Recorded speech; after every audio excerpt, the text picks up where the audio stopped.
If you sign that today, someone is going to die. The little girl's voice cut through the glass lobby just as Adrian Cole reached for the red-striped folder that would erase hundreds of night shift jobs. She stood beside the recycling bin with one shoelace untied, her small fist locked around a cracked blue key. Around her, million-dollar suits froze under the white marble lights. Security moved in, but she did not look away from the CEO.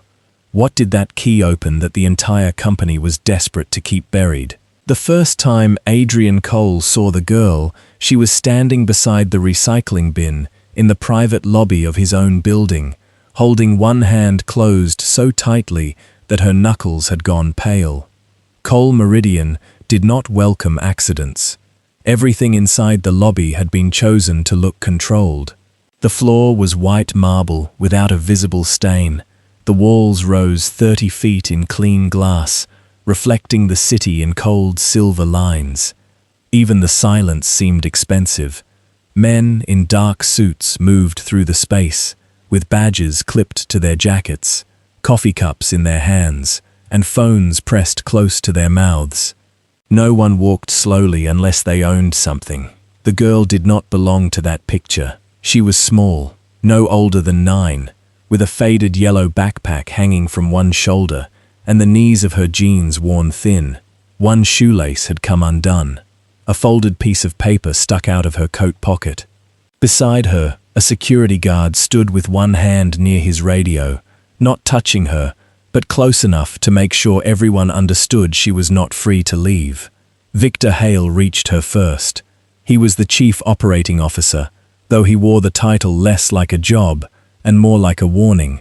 His suit was dark, his tie was straight, and his face had the calm expression of a man who had learned to remove problems before they became conversations. "This area is restricted," Victor said. The girl looked up at him. She did not answer. Victor turned to the guard. "Where did you find her?" "Near the executive recycling bin, sir. She was going through the papers."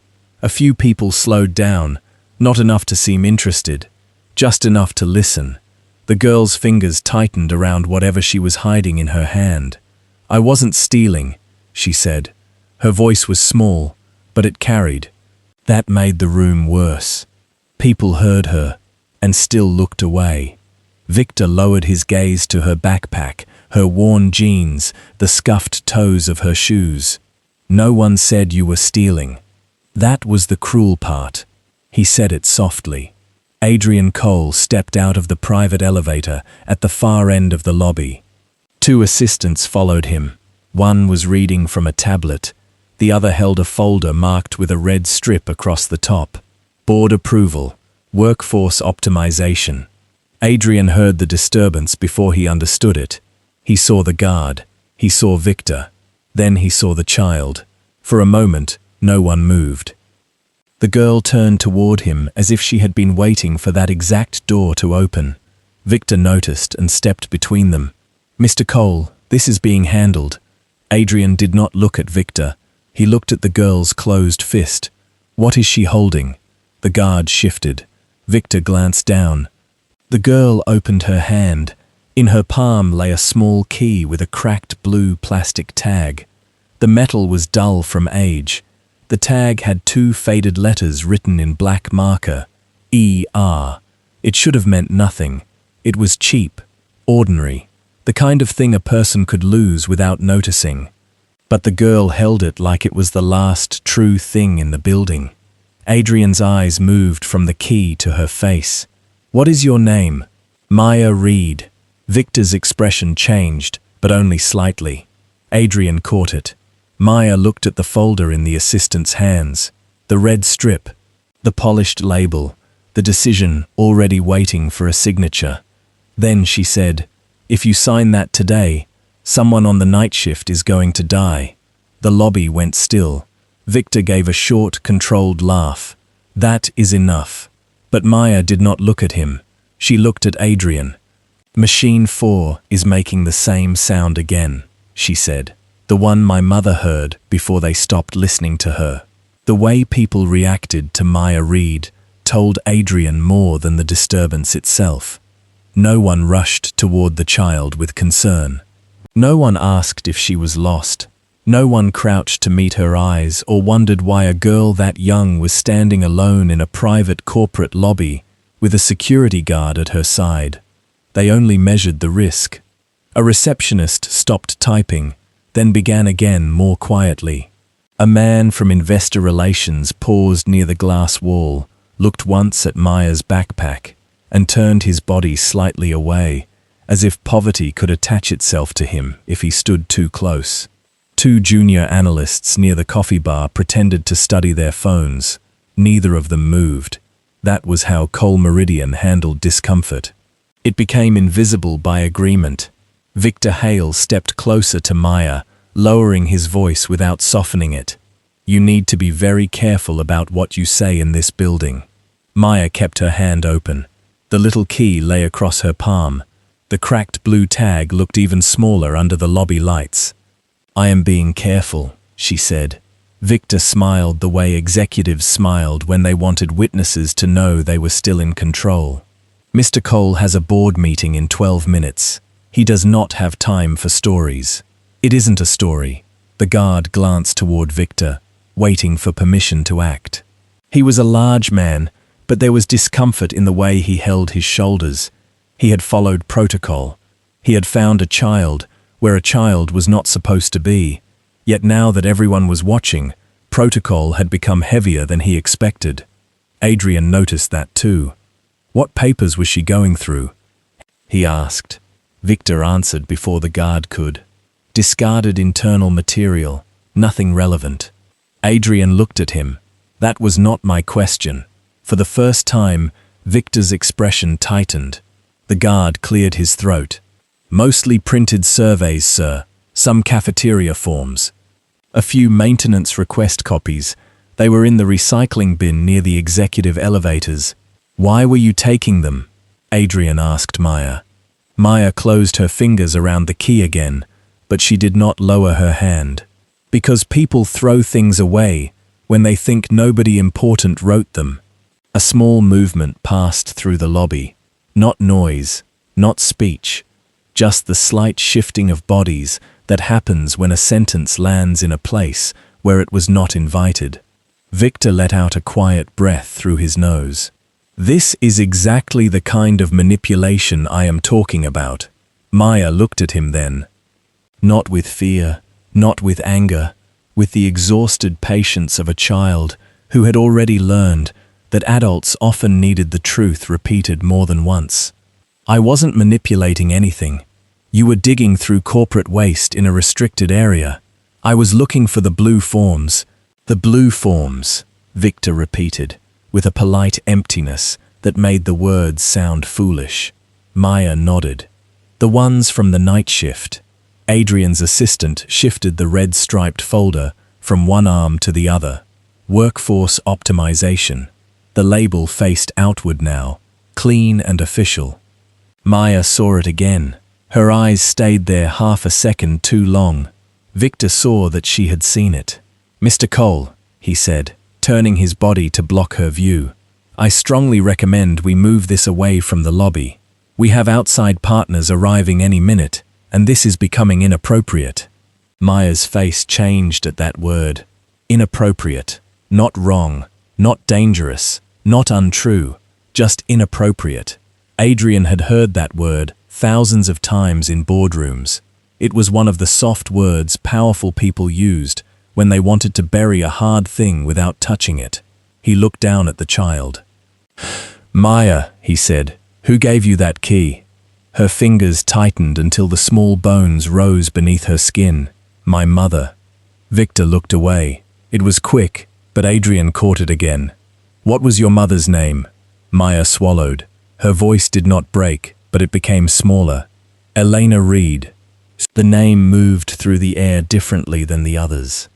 The guard's eyes dropped to the floor. The receptionist stopped typing. Somewhere behind Adrian, one of his assistants drew in a careful breath and held it. Victor recovered first. Elena Reed was an employee in a separate operational unit. Her situation was reviewed and closed, This has no bearing on today's meeting. Maya looked up at him. You told my grandma that too. The guard looked at Victor now. So did Adrian. Victor's smile stayed in place, but something beneath it had gone still. I have never had a personal conversation with your grandmother. You didn't look at her when you said it. The lobby changed. It was not dramatic. No one gasped. No one stepped forward. But the people who had been pretending not to listen began failing at it. A man near the elevators lowered his phone. The receptionist's hands rested motionless above her keyboard. The guard's jaw shifted once, as if he had bitten down on words he was not allowed to say. Maya did not seem to notice, or maybe she did, and had learned not to expect help from it. Victor bent slightly, not enough to be kind, only enough to make his voice reach her without carrying too far. You are a child. You do not understand what you are accusing people of. Maya looked at his tie, then at his face. My mother understood. The words were quiet. That made them worse. Victor straightened. Security. Take her to the service entrance. Find her guardian. This ends now. The guard hesitated.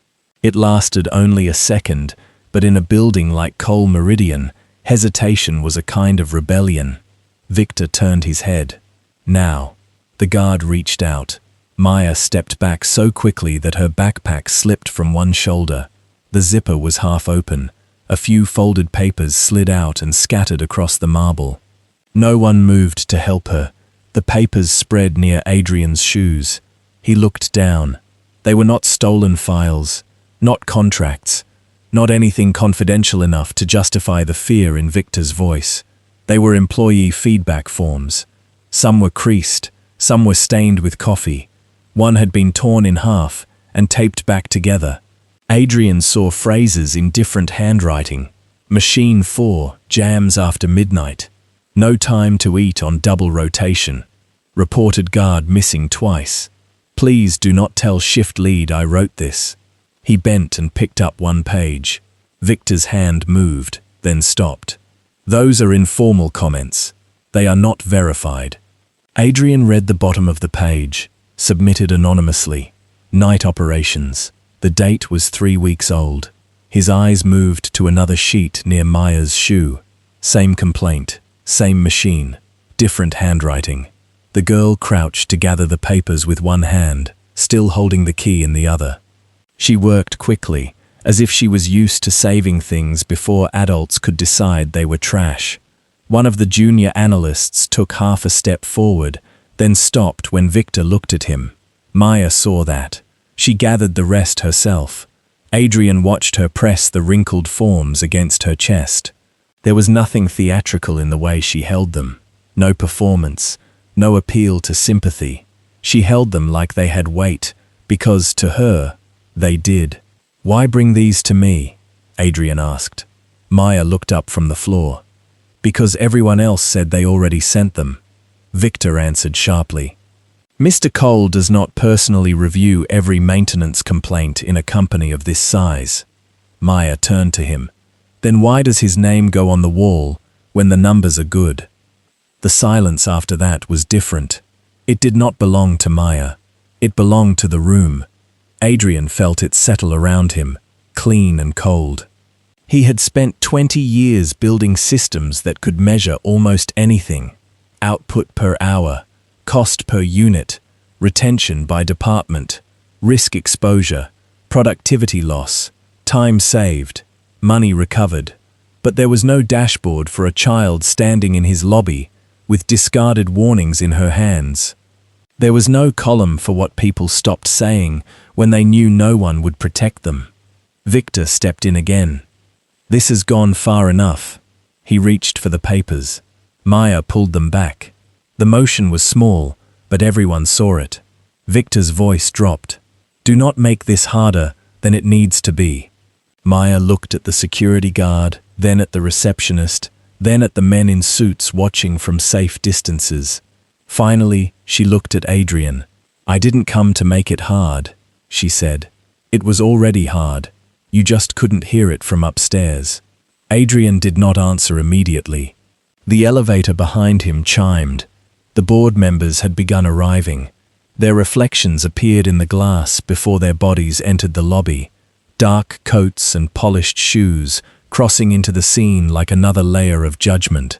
Victor leaned close to Adrian and spoke under his breath.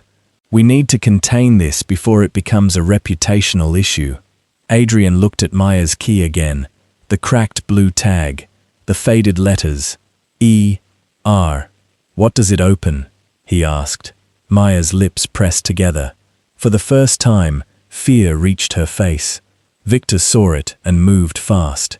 Nothing relevant. "An old employee locker, most likely. Facilities can handle it." Maya shook her head.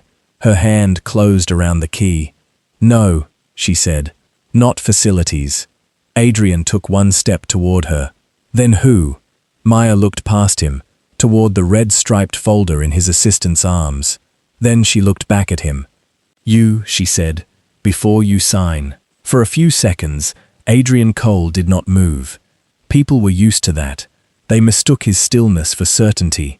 They thought he paused because he was calculating, because the world slowed down for men who controlled enough money. No one in that lobby knew that sometimes Adrian stayed still because movement would reveal confusion. Maya Reed stood in front of him with wrinkled papers pressed to her chest and an old key buried inside her fist. Behind her, the security guard waited for an order.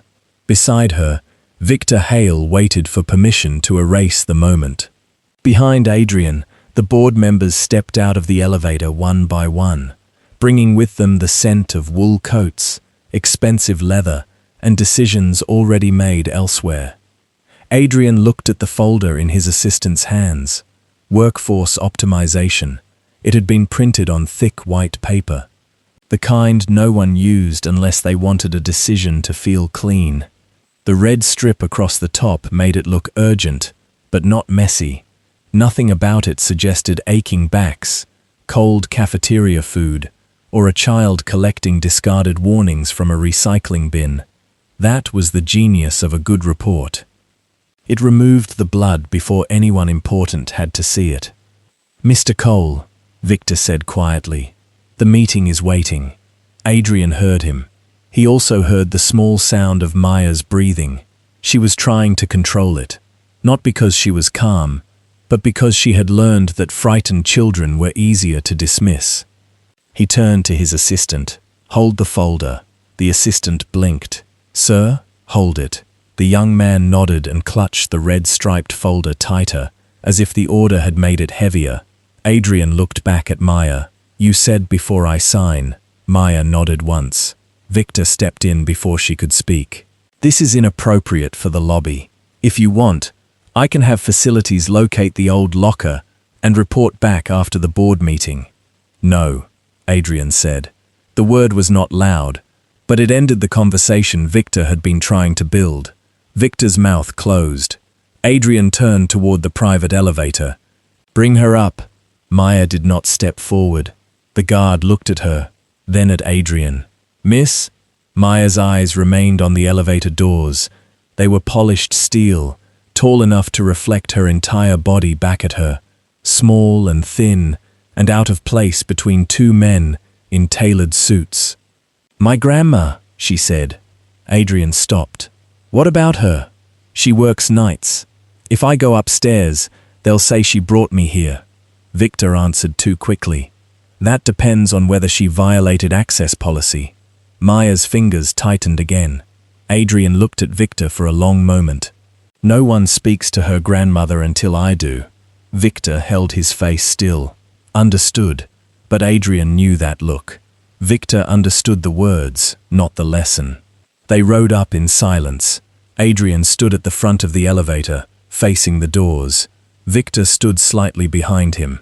Maya stood near the corner, both hands wrapped around the straps of her backpack now, the papers tucked inside it, the key hidden again. One assistant came with them. The other stayed below to manage the board, which meant to lie politely until Adrian arrived. The elevator climbed without sound. Numbers changed above the door in a soft white glow. 24, 31, 46, 50. When the doors opened, the city appeared. Adrian's office took up the northeast corner of the top floor. Glass walls looked over blocks of traffic, bridges, rooftops, and windows full of people too far away to have faces. The room was beautiful in the way a room could be beautiful when no one had ever laughed in it. A long black desk, a conference table with 12 empty chairs, shelves with awards arranged by height, a sculpture of brushed steel that Adrian had never liked but never removed because a design magazine had once praised it. Maya stopped just inside the doorway. She looked at the floor first, then the glass, then the distance between the chairs. Her eyes did not widen the way children's eyes usually did around wealth. She seemed less impressed than careful, as if expensive rooms had rules that could hurt you even when no one said them out loud. Adrian noticed that. He noticed because he had once entered rooms the same way, not for many years, but once. "Sit down," he said. Maya chose the chair farthest from Victor. Adrian did not sit behind his desk. He moved to the conference table and stood near the window, looking down at the city. From this height, the loading docks were invisible. The night entrance was invisible. The workers who entered through the side gate after midnight were invisible. The entire lower half of the company disappeared beneath angles of glass and light. He had built this tower to prove that he had escaped everything beneath him. That thought arrived without permission. Adrian turned away from the window. On the wall behind his desk, a live dashboard glowed across 3 screens. Production efficiency, labor utilization, retention trend, safety incidents, quarterly forecast. Every number was green or close enough to green to pass. Victor saw Adrian looking at it. As you can see, operations are stable. The night shift has some attendance friction, but nothing outside expected variance. Maya stared at the screens. "What is expected variance?" she asked. Victor gave a thin smile. "It means the company is large enough that small issues happen without changing the overall health of the business." Maya thought about that. Then she said, "So if one person gets hurt, the number can still look healthy." No one answered right away. Adrian looked at the dashboard again. He had reviewed those numbers that morning, while drinking coffee so bitter it had gone cold before he finished it. He had approved 3 budget shifts before sunrise. He had declined 2 requests for expanded worker support because the margins did not justify the spend. He had listened to a consultant explain that morale was a manageable variable. A manageable variable. That was what people became after enough meetings. He walked to his desk and picked up a small silver frame. It held a photograph of the first Coal Meridian warehouse, taken 20 years earlier. Adrian stood in front of it at 29, sleeves rolled up, hair damp from rain, one hand on a loading pallet. There were 12 employees beside him. He knew their names once. At least he believed he had. Now he could only remember 3. He set the frame down. Maya watched the movement. Victor did too.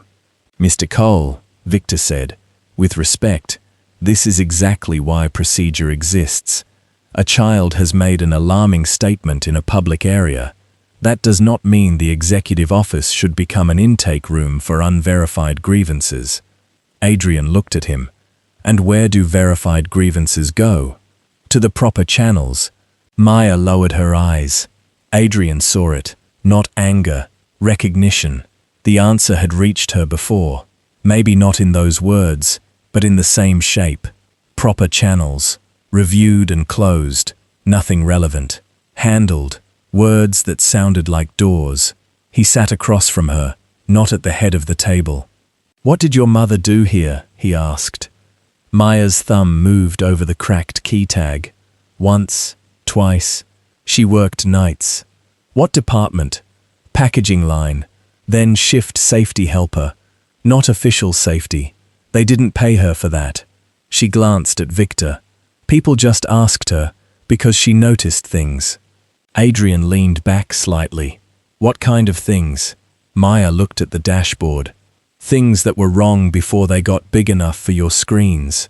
The room held still. Outside the glass, the city moved without caring. Cars slid through intersections. Office lights blinked on in other towers.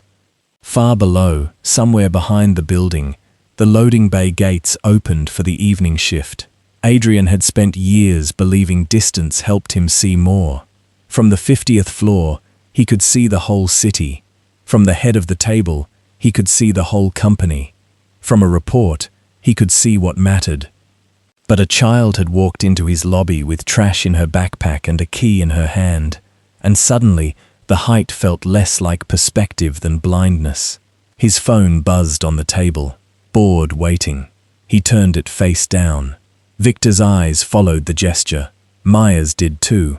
Adrian folded his hands and looked at the little girl who had been treated like a problem before anyone asked why she had come. "Tell me about Machine 4, he said. Maya did not answer immediately. She looked toward the closed office door, then at Victor, then at the red folder, still held by the assistant near the wall. Finally, she placed the key on the table.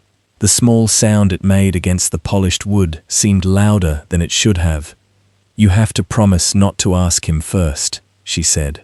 By 6 o'clock, the tower began to empty from the top down. The first people to leave were the ones who had spent the day speaking about efficiency. They came out of conference rooms with laptops tucked under one arm and unfinished coffee in the other, still talking as the elevators opened for them. They spoke of projections, headcount, exposure, opportunity. Their shoes crossed the marble without a sound. Their badges flashed at the gates. Their cars were already waiting below. By 7, the lobby had changed. The flowers behind the reception desk remained perfect. The lights stayed bright. The glass still reflected the city with the same polished indifference. But the people who belonged to the day were gone, and another company began to appear inside the first one. A woman in a grey cleaning uniform pushed a yellow cart through the service corridor. A man with tired eyes carried a stack of cafeteria trays toward the back elevator. 2 maintenance workers passed without speaking, both of them wearing the slow walk of people who knew their shift was beginning when everyone else's life was returning home. Maya knew this version of the building better. She knew which hallway lights flickered before the bulbs went out. She knew which restroom door stuck in cold weather. She knew which vending machine returned quarters only if you hit the lower left corner with the flat of your hand.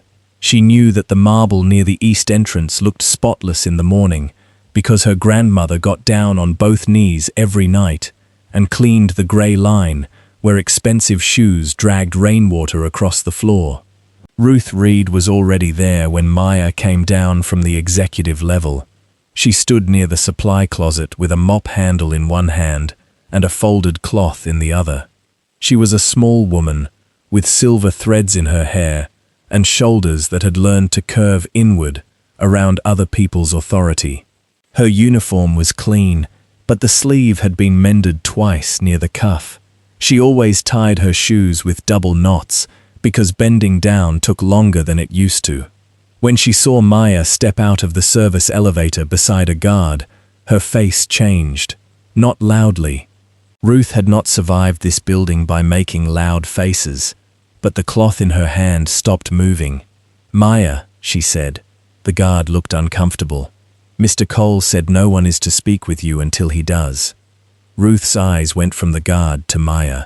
She did not ask what happened. She did not need to. In this building, trouble always traveled downward before the truth did. Maya ran to her. Ruth lowered one hand to the girl's shoulder and held her there. Not a hug, not in front of security, just enough pressure to make sure Maya was real and still safe. "What did you do?" Ruth whispered. Maya looked toward the hall camera. "I tried to give him the key." Ruth closed her eyes for 1 second. It was the first time all evening Maya looked like a child. "I told you not to bring that here," Ruth said. "It was already here. You know what I mean." Maya looked down at her shoes. One lace had come loose again.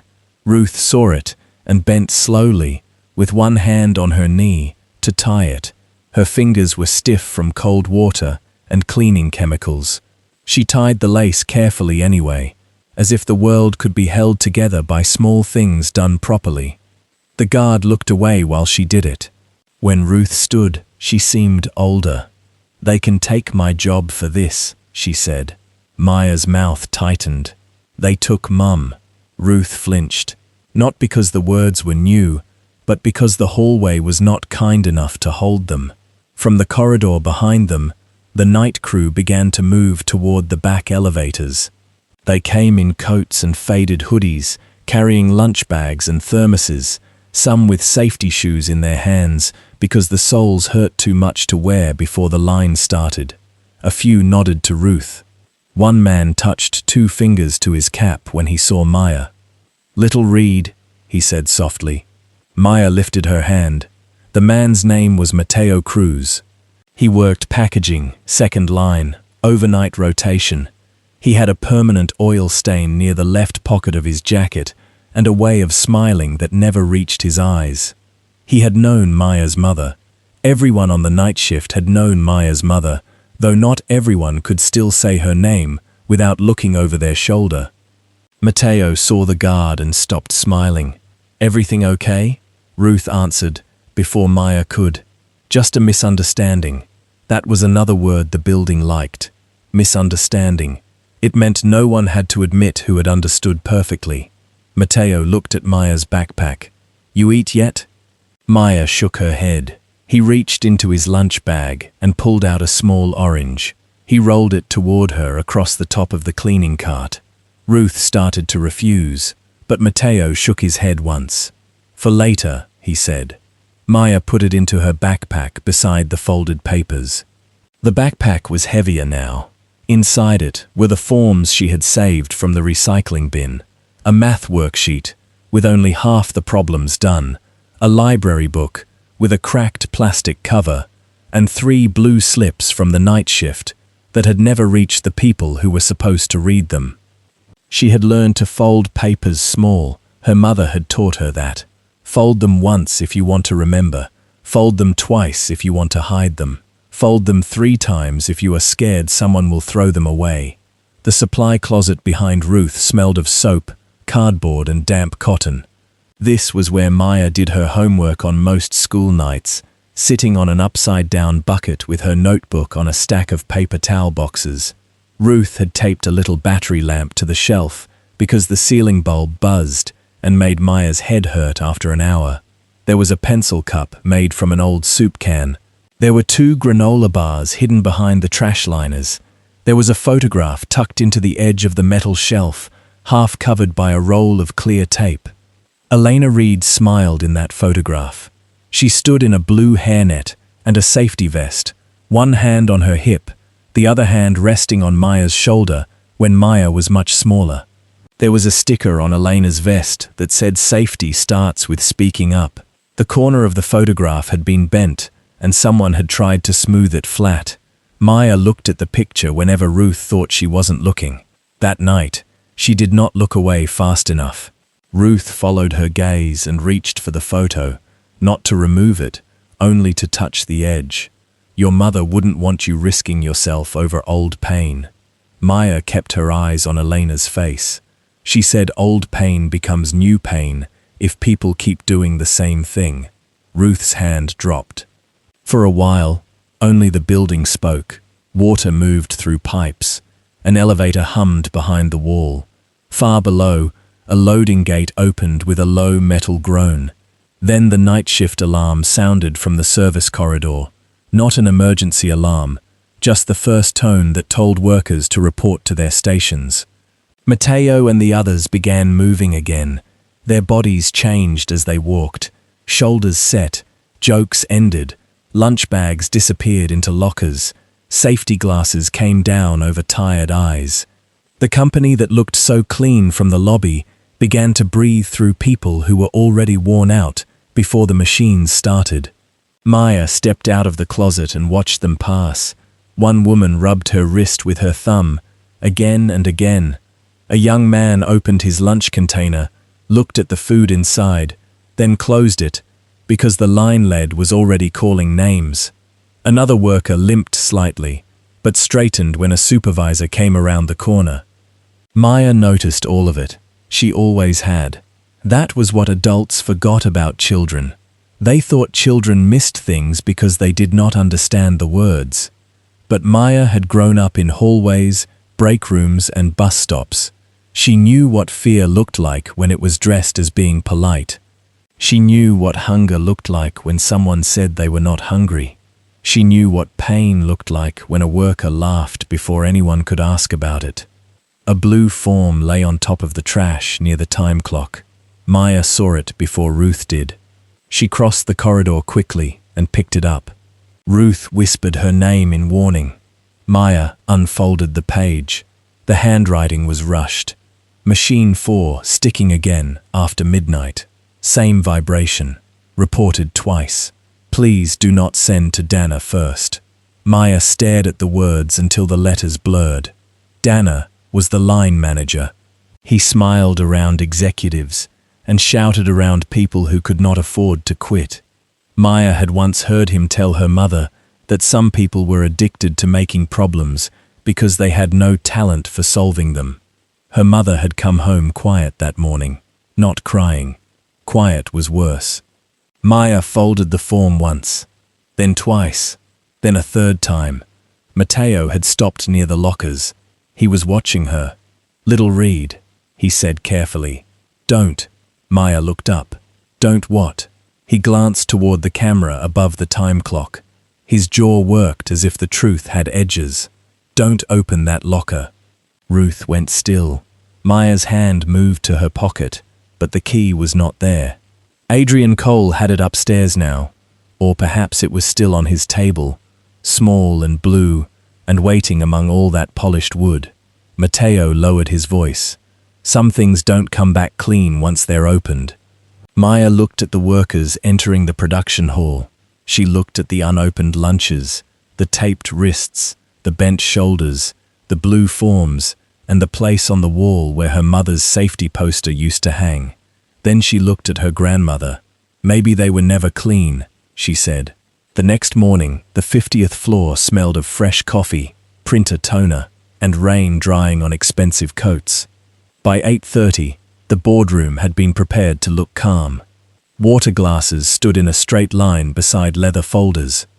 The wall screen glowed with the Cole Meridian logo. Outside the glass, the city was pale under a low grey sky. But inside the room, everything had been made bright enough to deny weather. Adrian Cole arrived without the red-striped folder in his hand. People noticed. They were trained not to show it, but they noticed. One director glanced at the empty space beneath Adrian's arm. Another looked toward Victor Hale, waiting for some silent explanation. Victor gave none. He sat 3 chairs to Adrian's right, with his tablet already open, and his pen aligned beside it. Leah Park stood near the screen, holding the remote with both hands. She had been with Cole Meridian for 6 years, long enough to learn which truths could be spoken in meetings and which truths had to be softened until they no longer had teeth. She wore a navy blazer and a badge that still said People Operations, though most days she felt the words accused her. "Good morning," she said.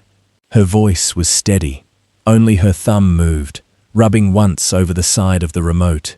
Adrian saw it. He had never noticed that before. He had sat through dozens of Leah's presentations, nodded at retention charts, approved engagement initiatives, accepted explanations about workforce pressure. He had never looked at her hands.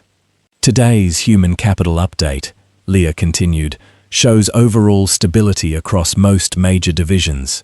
Voluntary attrition has remained within acceptable range.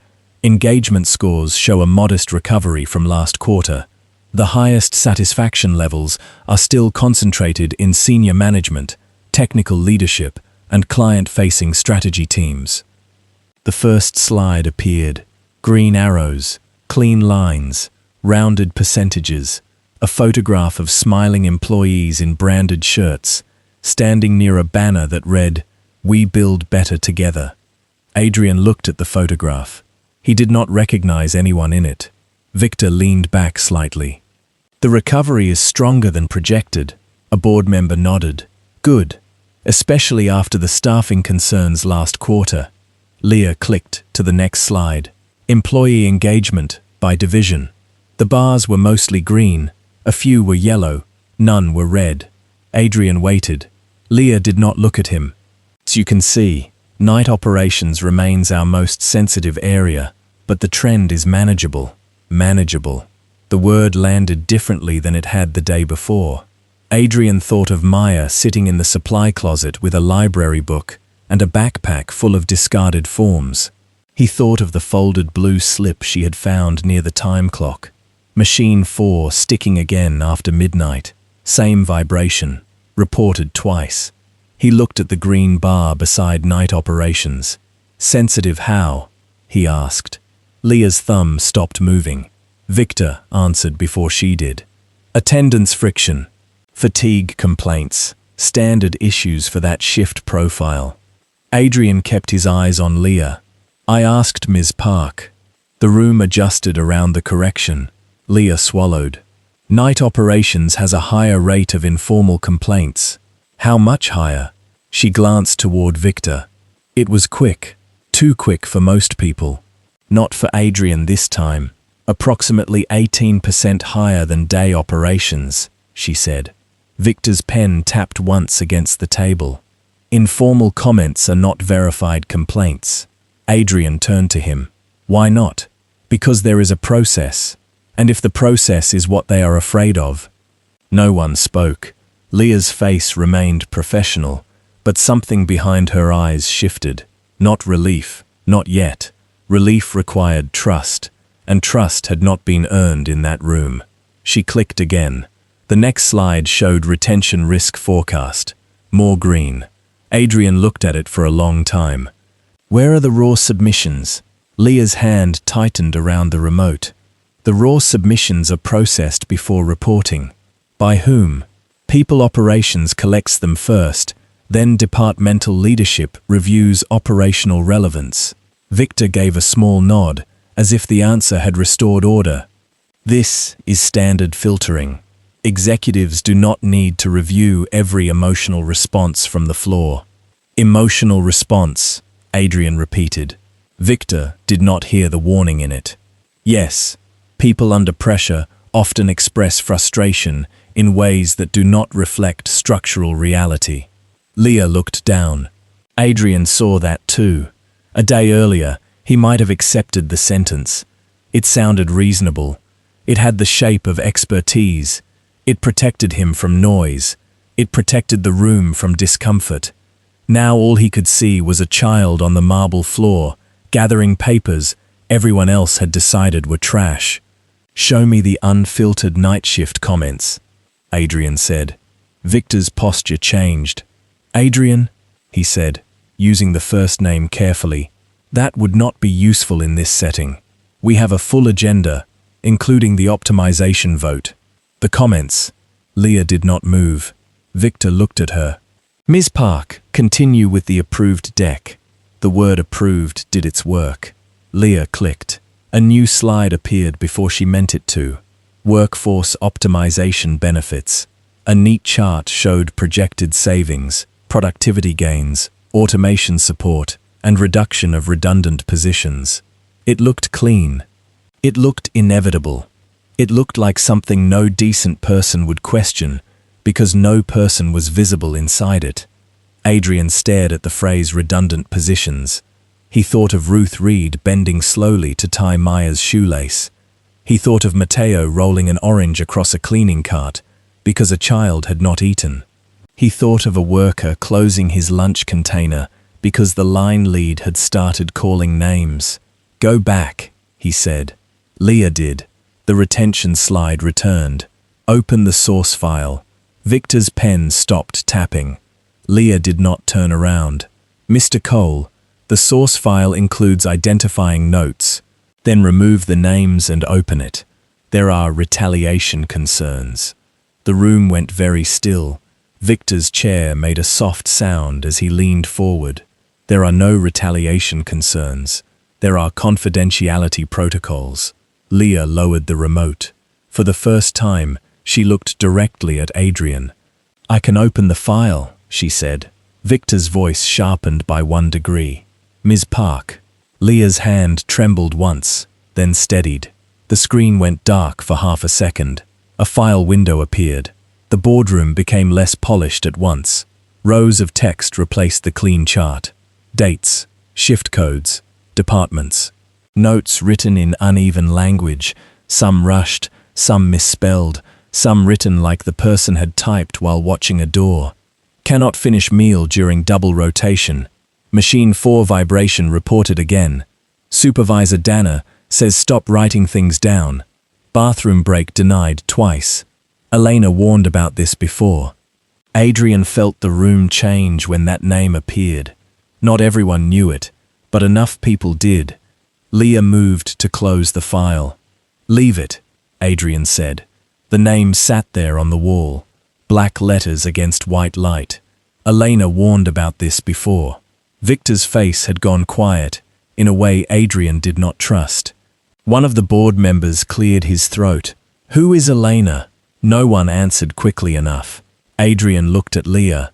Who was she? Leah's lips parted, but Victor spoke first. Elena Reed was a packaging employee involved in a closed safety incident. The matter was investigated. The family received support. There is no open liability. It was a perfect answer. That was the problem. Adrian looked back at the screen. Why is her name in a current night shift comment? Victor folded his hands. Workers repeat stories. It happens in high-stress environments. Leah's eyes moved to the table. Adrian knew then. Not everything, but enough. He stood. The directors watched him with the careful attention people give a powerful man when they do not yet know which direction power is about to move. "Where do discarded employee forms go?" he asked. Leah looked confused. "Discarded? The blue forms." Victor gave a thin laugh. "We are not basing a board-level decision on forms a child pulled from recycling." Adrian turned to him. "No," he said. "We are basing it on why they were there." Victor's expression held, but the hand around his pen tightened. Before anyone could answer, Adrian's phone buzzed on the table. He looked down. A message from building security. "Girl from yesterday found near service corridor again, holding additional papers, awaiting instruction." Adrian read it twice. Then he looked at the workforce optimization folder beside his assistant. "Do not start the vote," he said. Victor stood. "Adrian, delaying this sends the wrong message." Adrian picked up his phone. "No," he said. "Starting it might." Adrian found Maya near the service corridor with 3 folded blue forms in one hand and a vending machine orange in the other. She was sitting on the edge of a low concrete step beside the freight elevator, her backpack between her feet, her shoelace loose again. The hallway around her belonged to a different company than the one upstairs. There were no orchids here, no brushed steel sculpture, no quiet carpet to soften footsteps. The walls were painted a dull beige that had been touched too many times by carts and shoulders. A mop bucket stood near the corner. Somewhere behind a closed door, pipes knocked gently as hot water moved through them. The security guard stood a few feet away, looking less certain than he had the day before. Maya looked up when Adrian came through the door. Her eyes moved first to his hands, as if checking whether he carried the red-striped folder. He did not. Victor Hale came behind him anyway. That made Maya's face close. "I thought you said you would not ask him first," she said. Adrian stopped in front of her. "I did not." Maya looked past him at Victor. Victor gave her a calm smile. "I am responsible for operations. If this concerns operations, then it concerns me." Maya did not answer him. Adrian looked at the forms in her hand. "Are those from today?" She nodded. "1 from last night, 2 from this morning. Somebody threw them in the wrong bin." Victor sighed softly. "Or someone discarded duplicate notes after intake." Maya turned one form over and showed the blank intake stamp. Victor's mouth closed. Adrian noticed the guard looking down to hide a small reaction. Maya folded the form again and tucked it into her backpack.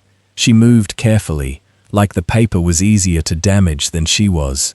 The orange rolled against her math worksheet inside the bag. She caught it before it fell out. "Have you eaten?" Adrian asked. Maya held the orange. "Matteo gave me this." "That is not what I asked." She looked toward the hallway where Ruth worked. "My grandma said we should go home after her shift." "When does her shift end?" 3:30. Adrian checked his watch. It was not yet noon. He turned toward the guard. "Bring Mrs. Reed to the cafeteria." Maya stood quickly. "No, she'll get in trouble." "No one is in trouble for eating lunch." Maya's expression said she knew better than that. Victor stepped forward. "Mr. Cole, I should advise against creating informal exceptions.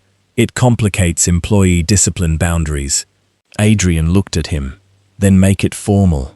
"I am inviting them." Victor held the silence for one beat too long. Of course, the cafeteria was nearly empty at that hour. It had been renovated 2 years earlier, after a consultant recommended warmer colors and communal seating to support belonging. The walls had murals of smiling workers painted in soft blues and greens. There were pendant lights over long wooden tables. On a shelf near the entrance, a framed sign read, "Our people are our strength." Maya read the sign as they entered. She did not smile. Ruth arrived with her cleaning gloves still tucked into one pocket. She had removed her hairnet, but a few grey strands clung to her forehead. When she saw Adrian standing beside Maya, her body tightened with the old reflex of someone preparing to apologize before she knew the accusation. "Mr. Cole," she said, "I'm sorry if Maya caused any disruption." Maya looked down. Adrian heard the apology for what it was, not guilt, survival. "She did not cause this," he said. Ruth looked at him, uncertain of the shape of that sentence. Adrian gestured to a table near the back. "Please sit." Ruth did, but only on the edge of the chair. Maya sat beside her. She kept her backpack on her lap until Ruth touched her wrist and gently moved it to the floor. A cafeteria worker came from behind the counter. She was a young woman with tired eyes and a name tag that said Anna. When she saw Ruth, her face softened. "Usual?" Anna asked. Ruth gave a tiny shake of her head, warning her not to be familiar in front of executives. Anna understood and looked at Adrian instead. "Whatever they want," Adrian said. Maya stared at the menu board. There were grilled sandwiches, soup, salad, fruit cups, and a hot meal special. Her eyes stopped at the soup, then the price, though Adrian knew employee meals were subsidized. Children of cleaning staff were not part of that calculation. Nothing in the system had been designed for a girl doing homework in a supply closet. "What do you want?" he asked. Maya shrugged. "I'm not picky." That was not the question. She glanced at Ruth, waiting. Ruth said, "Soup is fine." Maya nodded. "Soup." Adrian ordered soup, sandwiches, fruit, and milk. Too much food. He knew it as soon as the trays came out. Ruth saw it too. Her face closed with the discomfort of accepting what could later be used against her. Maya did not touch the food at first. She looked at Adrian across the table. "Are you trying to make me feel bad so I tell you?" Victor sat 2 chairs away, his expression controlled. Adrian looked at the soup steam rising between them. "No. Then why did you buy all this?" "Because you were hungry." Maya studied him, searching for the trap. Children who had been offered too little learned to distrust too much. Finally, she picked up the spoon. Ruth waited until Maya had eaten 2 bites before she touched her own food. For a few minutes, no one spoke. The cafeteria hummed around them. A refrigerator clicked on behind the counter. Rain tapped softly against the high windows. Somewhere outside the room, an elevator opened and closed. Adrian watched Maya eat carefully. Not fast, though he suspected she wanted to. She broke the sandwich in half and pushed one piece toward Ruth without making a show of it. Ruth pushed it back. Maya left it between them. Victor broke the silence. Maya, if your concern is Machine 4, we can have maintenance review it again. There is no need to turn this into something larger. Maya kept her eyes on her bowl. It is larger. Victor's smile thinned. You are 9. I know. That means there are things you cannot understand. Maya looked up then. Adults keep saying that right before they miss something. Anna, behind the counter, stopped wiping a tray. Ruth whispered, Maya. But Adrian did not stop her. He leaned forward. What do you want from me? Maya looked at his suit, his watch, the badge clipped to Victor's jacket, the clean cafeteria sign about people being strength. Then she said, 1 dinner. Victor blinked. Excuse me? 1 dinner, Maya repeated. Tonight, in this cafeteria, not upstairs, not in your office. You eat what they eat after the day people leave. Adrian waited. And then? He asked. Then you walk the night shift. Victor let out a small laugh. Mr. Cole does not conduct surprise tours based on a child's demand. Maya ignored him. No name tag. Adrian's eyes narrowed slightly. No assistance, she said. No announcement.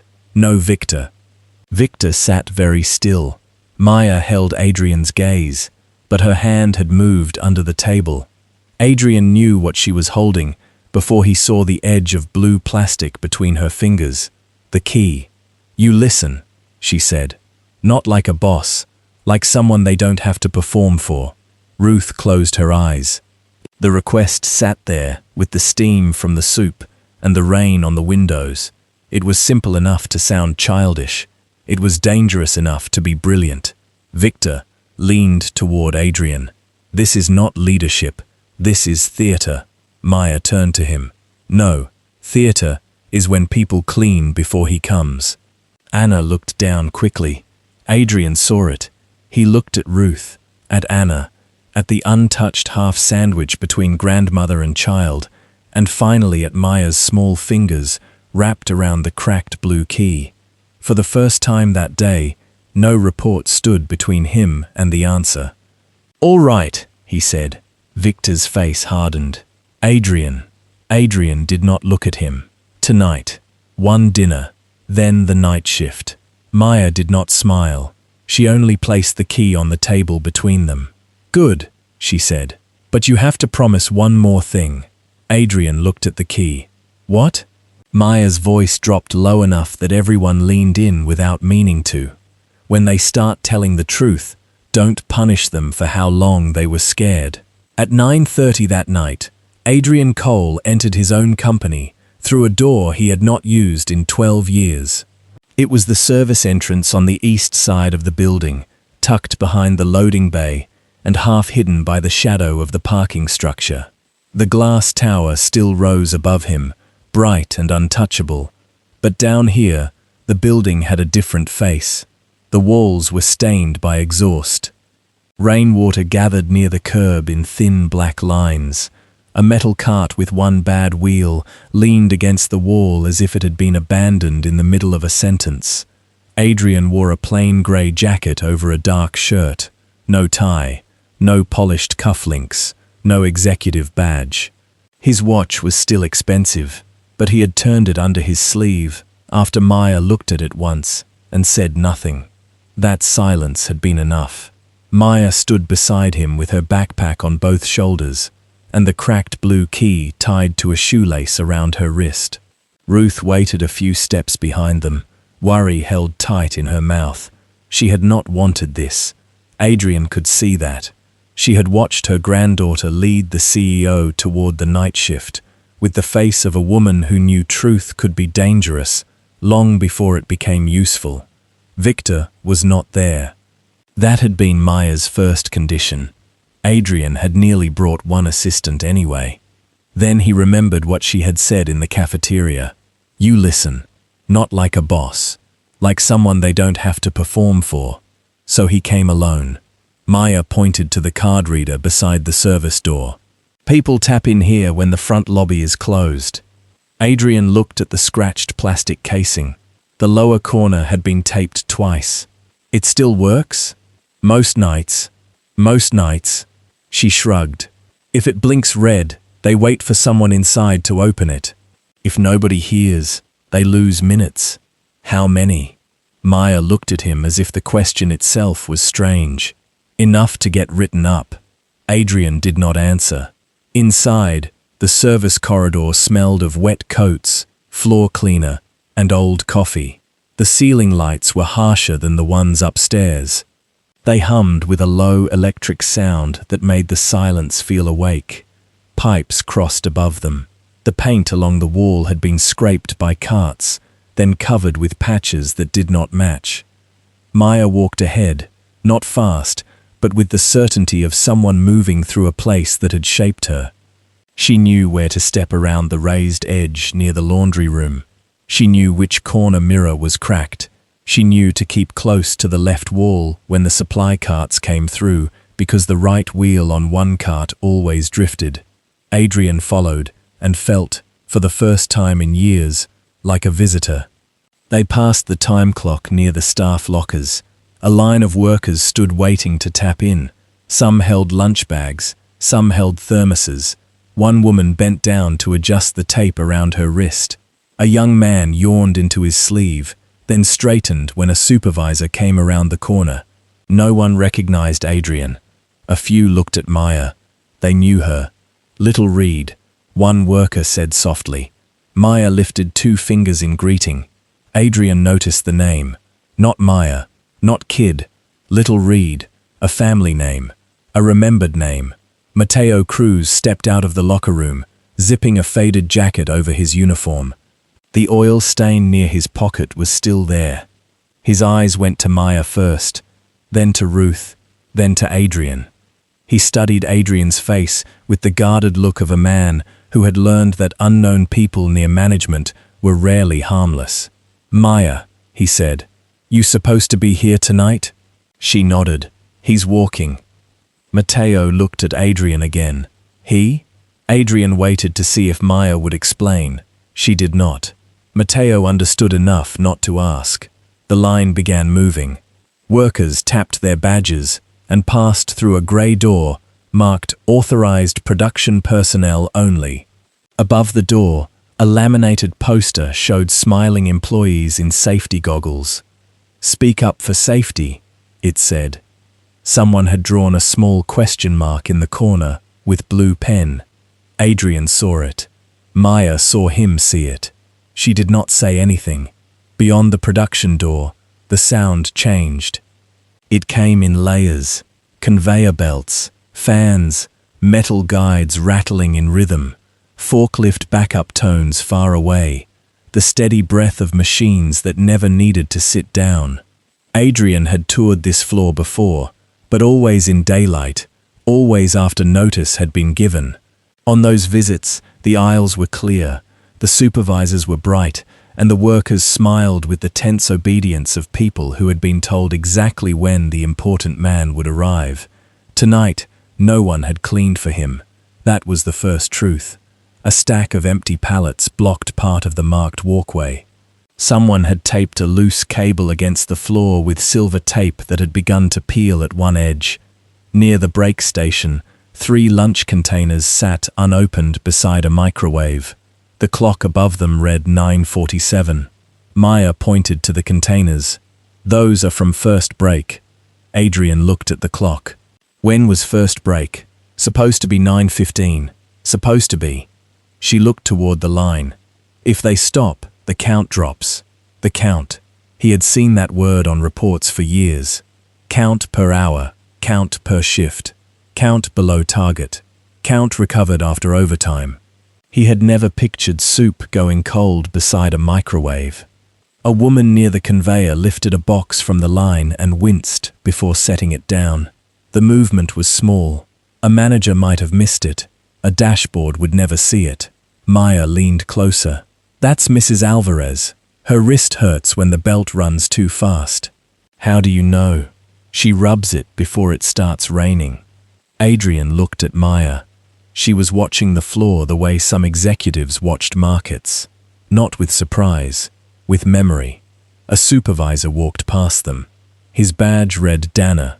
He had a square jaw, a tight smile, and a clipboard held like a shield. "You two with sanitation?" he asked. Maya lowered her eyes at once. Adrian noticed the change in her body. Her shoulders did not collapse, exactly. They became smaller. "Observation," Adrian said. Dana looked him up and down. Without the suit, without the badge, Adrian was just another man who did not belong. "Observation needs clearance." Maya's fingers touched the key on her wrist. Adrian kept his voice even. "We were told to stay out of the way." Dana stared a moment longer, then turned toward the line. "Then do that." He walked away. Maya waited until he was gone before breathing normally. Adrian did not miss that either. "Is that him?" he asked. She nodded. "The one from the forms?" She nodded again. A sharp, metallic stutter cut through the air before she could speak. It came from the far side of the packaging line, 3 quick catches inside the steady rhythm of the machine. Maya froze.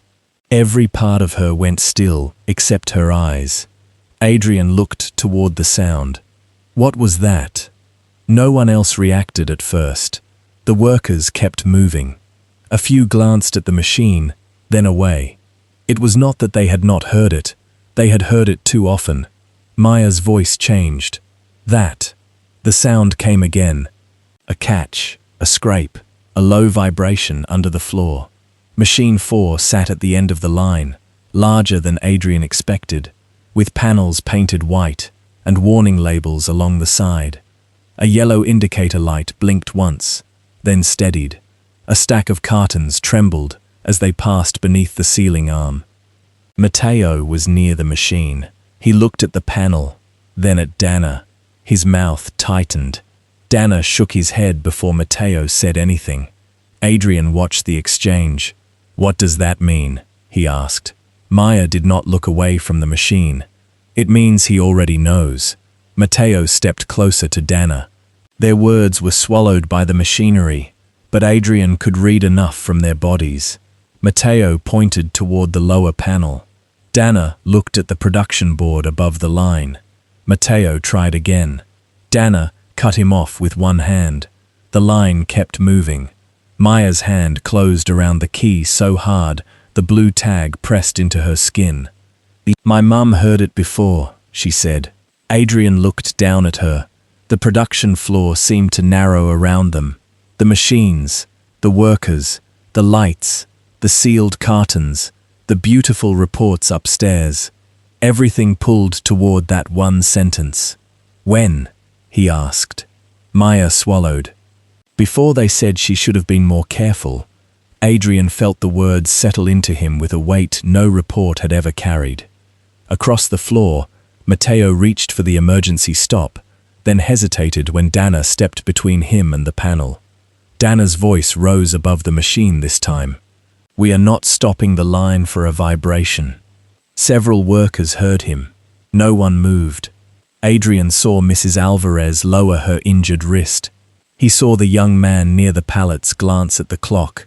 He saw Anna from the cafeteria standing near a supply cart, her face pale under the fluorescent light. All of them knew something. All of them were waiting for someone else to be allowed to say it first. Maya looked up at Adrian. She was not crying.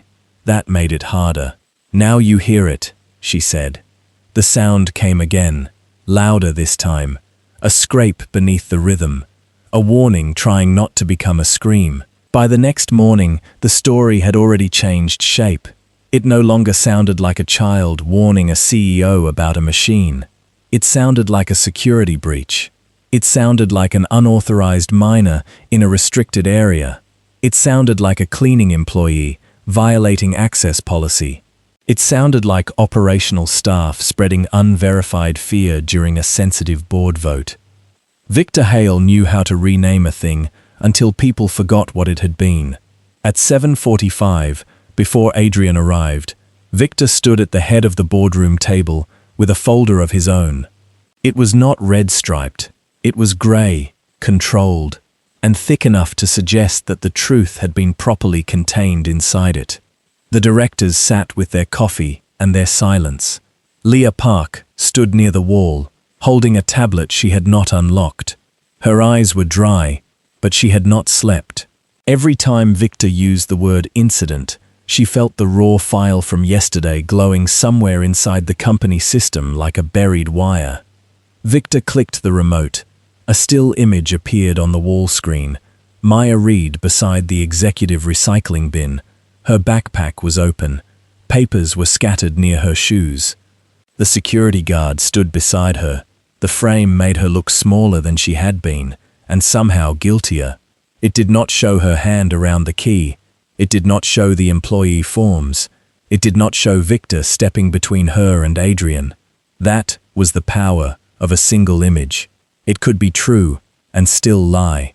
Yesterday's disruption, Victor said, was not an isolated emotional event.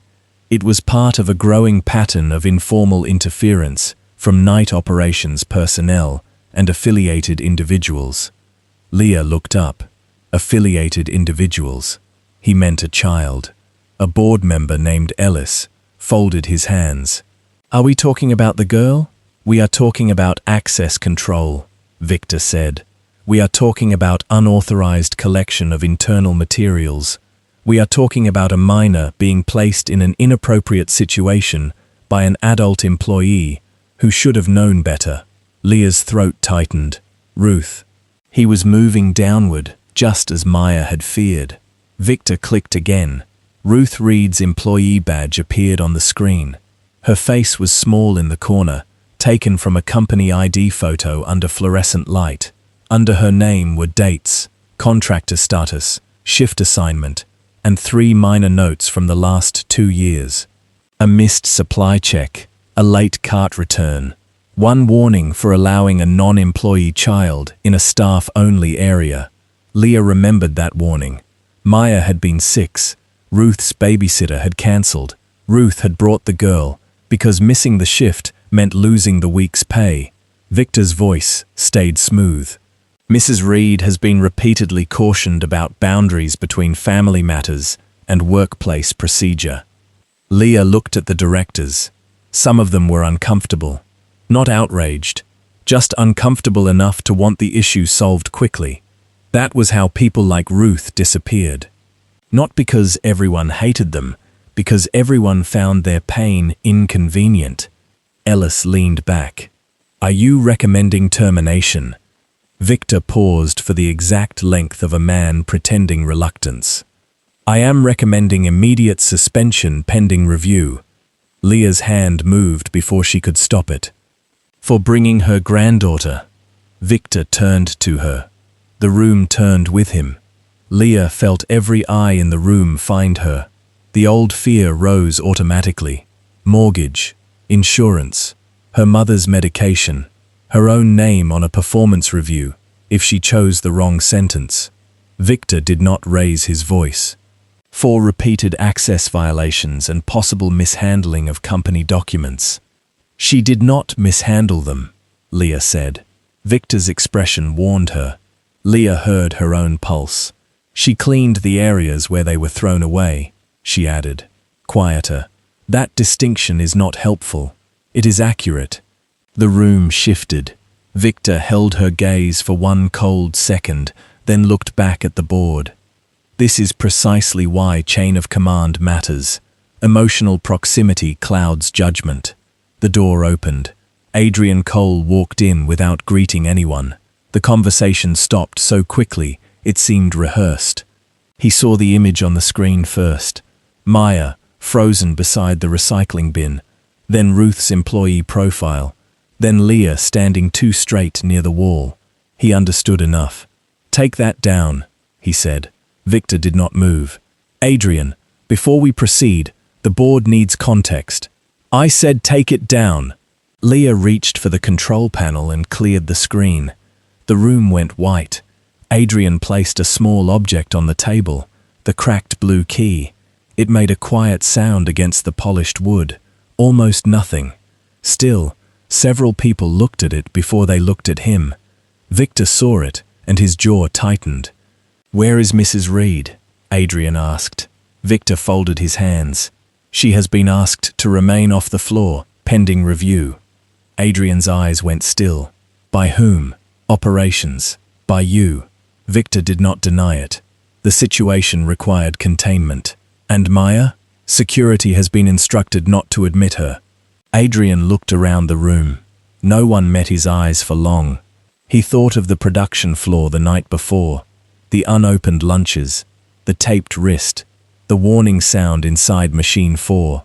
Matteo reaching toward the emergency stop and stopping because a supervisor had stepped between him and the panel. He had heard it. That was the problem now. Once heard, a thing could not be honestly unheard. Yet the old machinery inside him still worked. The executive machinery. The one that measured exposure before morality. The one that asked what a decision would cost before asking what silence had already cost. Victor knew that machinery well. He had helped maintain it for years. "Adrian," he said, softer now, "I understand last night was affecting, but walking a production floor without notice gives an incomplete picture. You saw fatigue. You saw frustration. That does not prove systemic failure." "No," Adrian said. "It proves I have not been seeing the system." Victor's hand rested on the grey folder. "Or it proves that unfiltered emotional input can distort executive judgment." A few directors looked relieved. There it was, a path back to safety, a way to believe the child was moving them off course instead of showing them where the course had always led. Leah stared at the blank screen. She could open the raw file again. She could show the repeated complaints. She could show the dates, the patterns, the names removed and re-entered, the comments rerouted for departmental review until they died in someone else's inbox. She did not move. Victor continued. "The optimization vote is time-sensitive. Delaying it based on the statements of a child and a contractor exposes us to operational instability." Adrian looked at the key. He had promised Maya he would listen when people started telling the truth. He had not promised he would know what to do once they did. That was the part no one warned you about. Truth did not arrive as a clean instruction. It arrived as a room full of people waiting to see whether you would protect them or protect yourself. Ellis cleared his throat. "Perhaps we can separate the issues.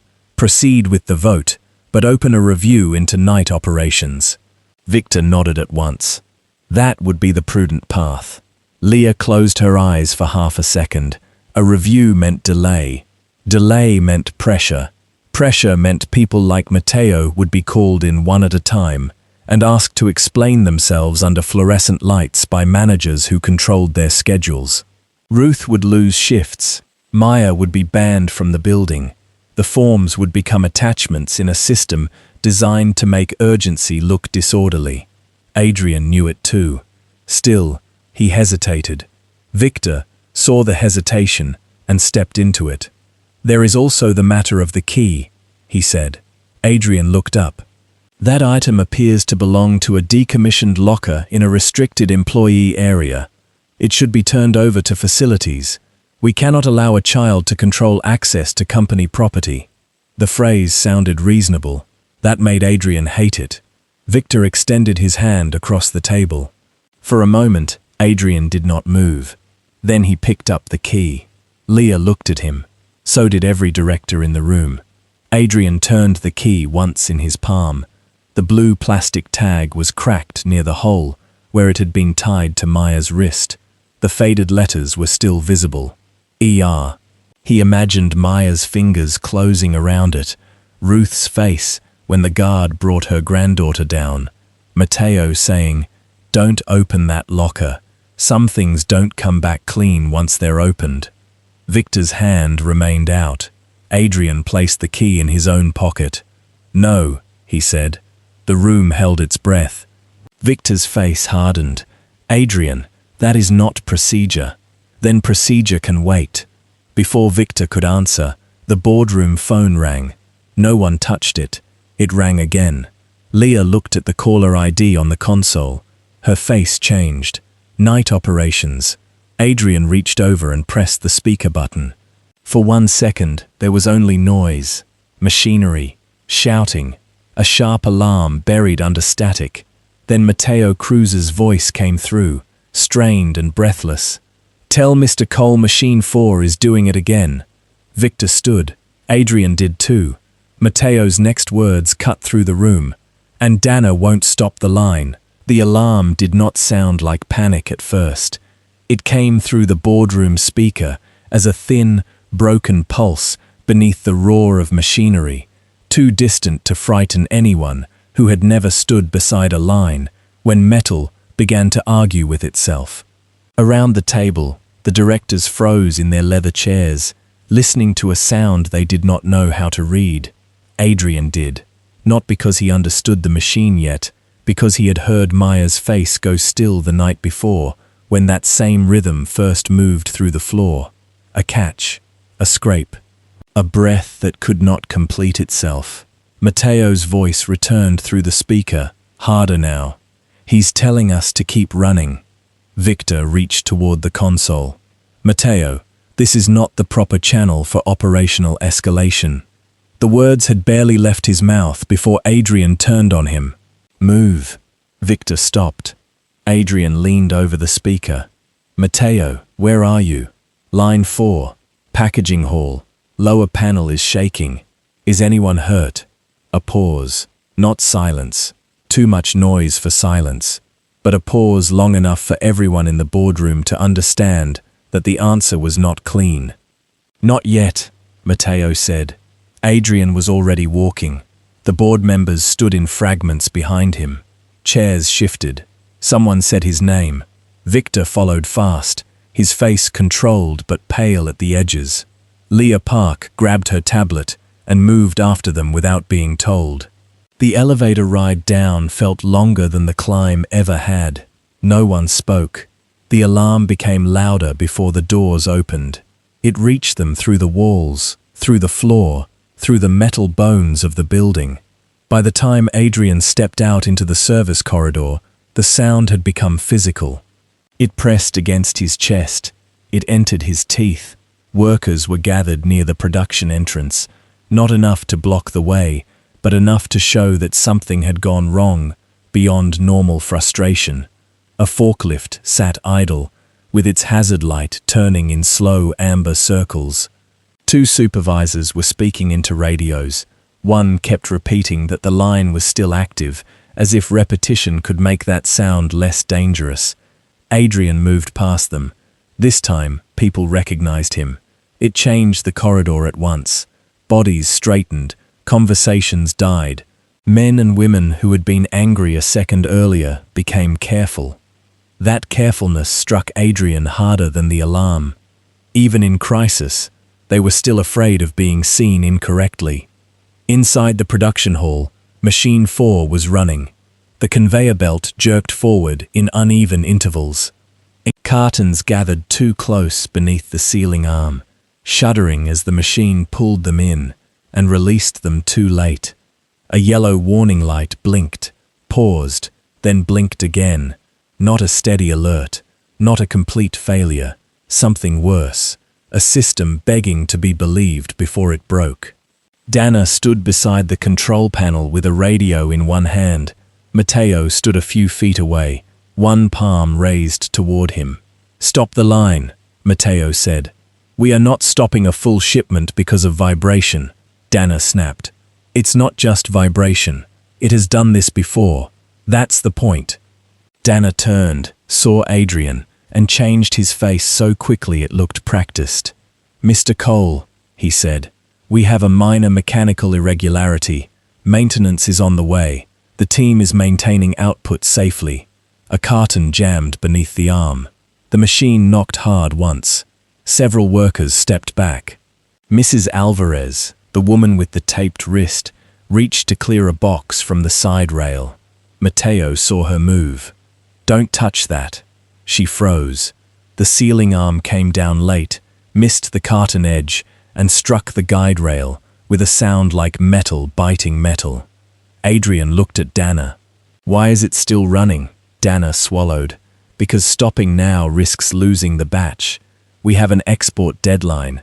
If we break the cold chain window, the entire order is compromised. Victor entered behind Adrian, breathing hard from the fast walk. That is true. The order is time-sensitive. Adrian did not turn. And the workers? Dana glanced at Victor before answering. They are trained to maintain distance. Matteo gave a bitter laugh. We can't maintain distance and clear jams at the same time. Dana pointed at him. Step back from the panel. You step back from the panel. The words landed across the floor. A few workers looked down immediately, as if eye contact could become evidence. Adrian watched Matteo's hand. It hovered near the emergency stop, close enough to press it, far enough to show years of discipline fighting 1 second of courage. Then the machine stuttered again. This time, the cartons shifted sideways. One fell from the belt and burst open across the floor. Plastic containers scattered underfoot. A young worker moved to catch the next box before it tipped. The lower panel kicked outward. Not far, just enough. A screw dropped and spun across the concrete. No one breathed. Maya had described the sound as a machine trying to cough. Now Adrian understood. Machine 4 was not failing all at once. It was failing in pieces, and the people around it had been trained to treat each piece as separate until the damage became undeniable. A door opened at the far side of the hall. Ruth Reed came in with a sanitation cart, her face drawn tight. Maya was not with her. Adrian noticed that first. Relief came and went quickly, replaced by the sight of Ruth looking at Machine 4 as if she were seeing a ghost with bolts and belts. The alarm changed pitch. Ruth's hand left the cart handle. No, she said. It was not loud, but Matteo heard it. So did Leah, who had stopped near the entrance with one hand over her mouth. Dana turned toward Ruth. You are not assigned to this area. Ruth did not look at him. She looked at the lower panel. Then the belt. Then the narrow gap near the guide rail where Mrs. Alvarez had almost reached in. Her face lost color. Elena heard that, Ruth said. The name moved through the production hall like a cold draft. Workers who had been pretending not to listen stopped pretending. Dana stiffened. Mrs. Reed, step out of the operational zone. Ruth took one step forward instead. My daughter heard that sound, she said. She told them it was not the belt. She told them the lower assembly was catching under load. Victor's voice sharpened. This is not the time for old accusations. Ruth turned then. She was still in her grey cleaning uniform. Her hands were dry and rough from chemicals. There was a damp cloth hanging from one pocket. She looked nothing like someone who should have power in that room. But grief had brought her past fear. You called it old when she was alive too, Ruth said. Victor did not answer. Dana reached for the radio. I need security in production. Adrian moved before anyone else could. He stepped past Dana and pressed the emergency stop. The entire line died in sections. First the belt, then the fans, then the sealing arm froze halfway above the cartons. The sudden absence of noise was almost violent. After so much machinery, silence did not feel empty. It felt exposed. Every worker on the floor looked at Adrian. Dana stared at the red button under Adrian's palm. You just killed the shipment. Adrian looked at him. No, I stopped the line. Victor came closer, lowering his voice. Adrian, you need to understand the financial impact of this decision. Adrian turned to him slowly. For the first time, Victor looked unsure of where to put his hands. I am beginning to, Adrian said. Leah stepped forward, tablet held against her chest. Maintenance logs show prior complaints about Machine 4, at least 9 in the last 6 weeks. Dana's face tightened. Those were routine. Matteo looked at him. Then why did you tell us to stop writing them down? Dana's mouth opened. No words came. Adrian looked from Dana to Leah. Show me the logs. Leah tapped quickly, then stopped. What? Adrian asked. She looked toward Victor. Adrian's voice lowered. "Leah, there are logs," she said, "but some of the older attachments are missing from the system." Ruth closed her eyes. Matteo looked at the machine. Adrian knew before anyone said it. "The locker," he said. Ruth opened her eyes. Leah looked confused. "What locker?" Matteo's jaw tightened. 17. Victor's face changed. It was small, a fraction too late, but everyone who mattered saw it. Adrian reached into his pocket. The cracked blue key was gone. For a second, he did not understand. Then he remembered the boardroom, the table, Victor's extended hand, the argument, the phone call, the rush toward the elevator. He had placed the key in his pocket, but now his pocket was empty. He checked the other one. Nothing. Victor said, "If you are looking for the key, security collected it before we came down. Loose access items are not permitted on the production floor." Adrian looked at him. The production hall seemed to hold its breath around them. "Where is it?" Victor's expression returned to something like control. "Being secured." Ruth stepped forward. "That key belongs to my daughter." Victor did not look at her. "It belongs to company property." Maya's voice came from behind them. "No." Everyone turned. She stood at the production entrance with her backpack on, one hand gripping the strap, her face pale from running. The security guard from the lobby was behind her, looking as if he had tried and failed to stop her gently. Maya looked at Machine 4 first, then at Ruth, then at Adrian. "You heard it," she said. Adrian nodded once. Maya swallowed and looked toward Victor. "Then you need the locker." Victor spoke before Adrian could. A child does not dictate evidence handling in an active operational event. Maya's hand shook on her backpack strap, but she did not back away. "My mother put the first warning there," she said, "because the system made warnings disappear." Leah's face went still. Matteo looked at the floor. Ruth covered her mouth with one hand. Adrian turned to the security guard. "Where is the key?" The guard shifted, miserable. "Security office, sir. Logged as recovered property." "Get it." Victor stepped forward. "Adrian, think carefully." Adrian did not take his eyes off the guard. "Run," he said. The guard ran. For a moment, no one moved after him. The machine sat silent. The ruined cartons lay open on the floor. The workers stood beside the line they had been told to fear stopping. Ruth held Maya against her side, but Maya's eyes stayed fixed on Adrian. Victor's voice came quietly from beside him. "You are turning a maintenance issue into a tribunal." Adrian looked at Machine 4, at the missing screw, at Mrs. Alvarez's taped wrist, at Matteo's clenched hands, at Ruth's face, at the child who had carried a key because adults had buried the doors. "No," he said. Far down the corridor, footsteps echoed as Leah suddenly moved. She had not waited for permission. She was running after the guard. The security office was smaller than Adrian expected. It sat behind two locked doors near the loading bay, a room built for watching other rooms. 6 monitors glowed over a narrow desk. A radio charger buzzed beside a stack of incident forms. On the wall, a corkboard held key rings, visitor badges, and laminated emergency procedures that looked untouched by emergencies. The guard reached the office first, breathing hard. Leah came in behind him, one hand pressed against the doorframe. For a second, both of them stared at the board. The cracked blue key was not there. The guard's face drained. It was logged. Leah stepped toward the desk. Who logged it? He grabbed the clipboard and flipped through the pages.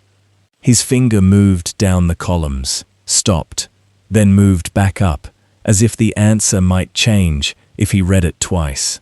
Recovered item, blue tag key, executive lobby, transferred to facilities intake. Leah looked at him. By whom?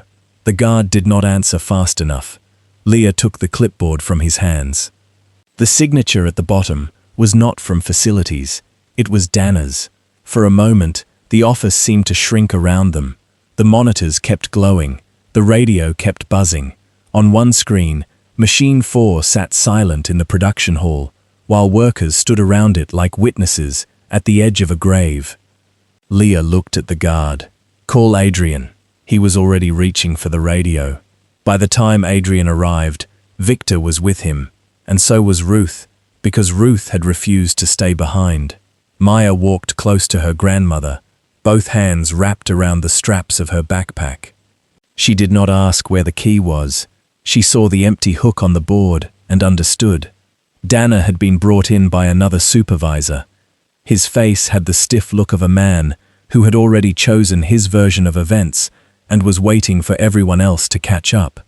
Adrian held out the clipboard. "Where is it?" Dana glanced at the signature. "Facilities intake, as noted." The guard spoke before fear could stop him. "Facilities says they never received it." Dana turned toward him. "Then your chain of custody has a gap." "No," Leah said. "The gap starts with your signature." Victor stepped between them with the practiced calm of a man trying to move the room away from the dangerous part. "Everyone needs to slow down. We are in the middle of an operational stoppage. Misplaced property can be handled after the floor is secure." Maya looked at him. "It is not misplaced." Victor finally looked at her. "You do not know that." Maya's voice stayed small, but it did not move. "People only say misplaced when they know where something went and do not want to say." The guard lowered his eyes. Ruth put one hand on Maya's shoulder. Adrian looked at Dana. "Open locker 17. Dana's expression changed. Not enough for a confession, enough for the room. "That locker is decommissioned. Open it. I do not have the key." Adrian stepped closer. "Then cut it open." Dana swallowed. "That area is restricted. It contains old employee property. There are privacy concerns." Leah laughed once, but there was no humor in it.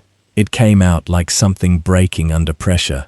"Privacy concerns," she said. "Now." Victor's eyes moved toward her, warning again. This time she did not look away. Adrian turned to the guard. "Get maintenance. Bolt cutters if needed." The guard hesitated only long enough to look at Dana.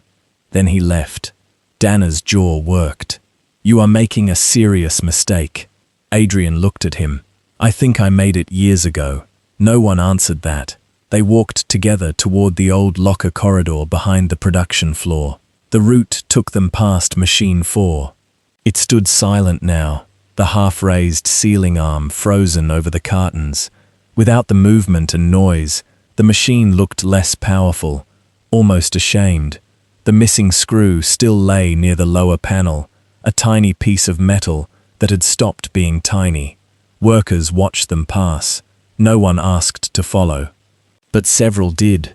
Mateo came first, then Mrs. Alvarez, then Anna from the cafeteria, still in her apron, her hands damp from dishwater. One by one, people left the edges of the production hall and moved behind them without speaking. Not a crowd, not a protest, just people who had heard too many closed doors. The locker corridor had not been renovated with the rest of the building. The floor was old concrete. The fluorescent lights made a thin, tired sound overhead. Rows of grey lockers lined both walls, many with dents near the handles, some with names half-scraped from tape.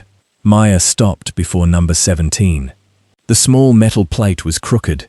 There was no key in the lock. A fresh scratch marked the area around it. Ruth saw the scratch and pressed her lips together.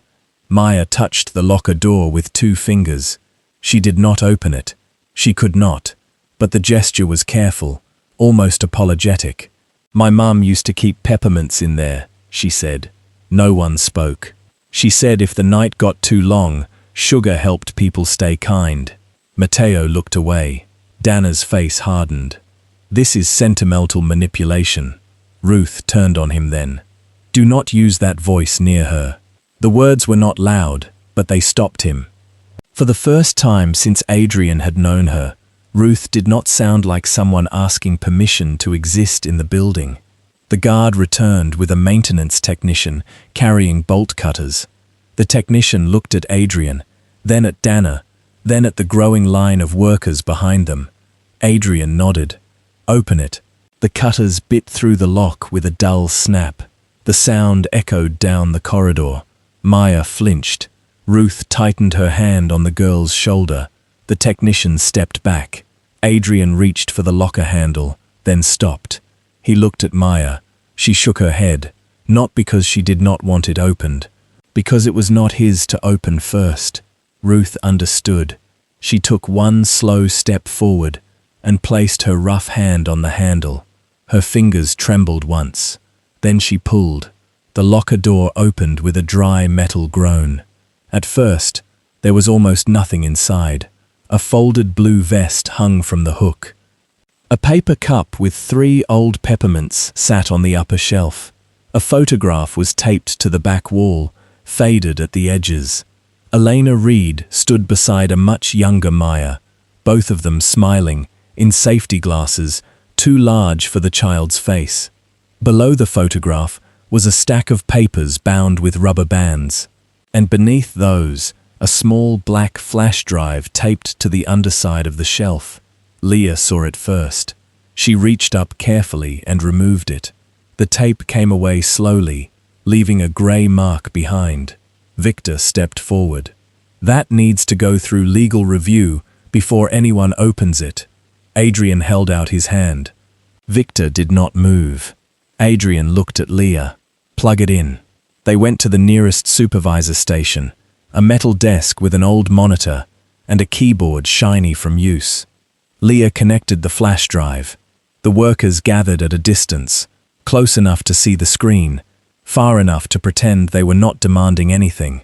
The folder opened. It was labeled, "For when they say they did not know." Ruth made a sound behind her hand. Maya stared at the screen without blinking. Inside were photographs, maintenance logs, scanned blue forms, and email copies. Leah opened the first document. Elena Reed had written the message 8 months before her death. Machine 4 lower assembly vibration recurring under overnight load. Risk increases when line speed exceeds revised target. Recommend temporary stoppage and inspection before injury occurs. The email was addressed to Dana, copied to Victor Hale. Leah opened another. Same warning. 2 weeks later. Another. A month later. Then photographs appeared. A loose panel, a worn guide rail, a red mark around a stress fracture in the lower bracket. Elena had circled it in blue pen and written, "This is not normal wear." Matteo stepped closer, his face grey. "I took that picture," he said. Everyone turned, but he kept his eyes on the monitor. "Elena asked me to. My phone was better. She said if she sent words, they would call it attitude. If she sent pictures, maybe somebody would look." Dana said nothing. Leah opened a folder marked Shift Statements, Audio Files. Victor moved. "Stop."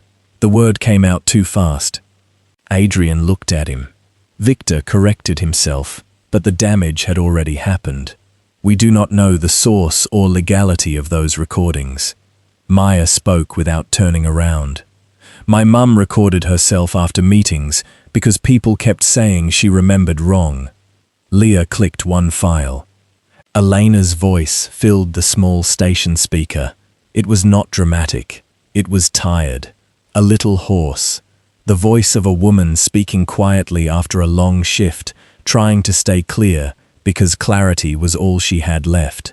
Meeting with Dana at 3:18 a.m. He said stopping Machine 4 would damage output numbers. I repeated the lower assembly concern.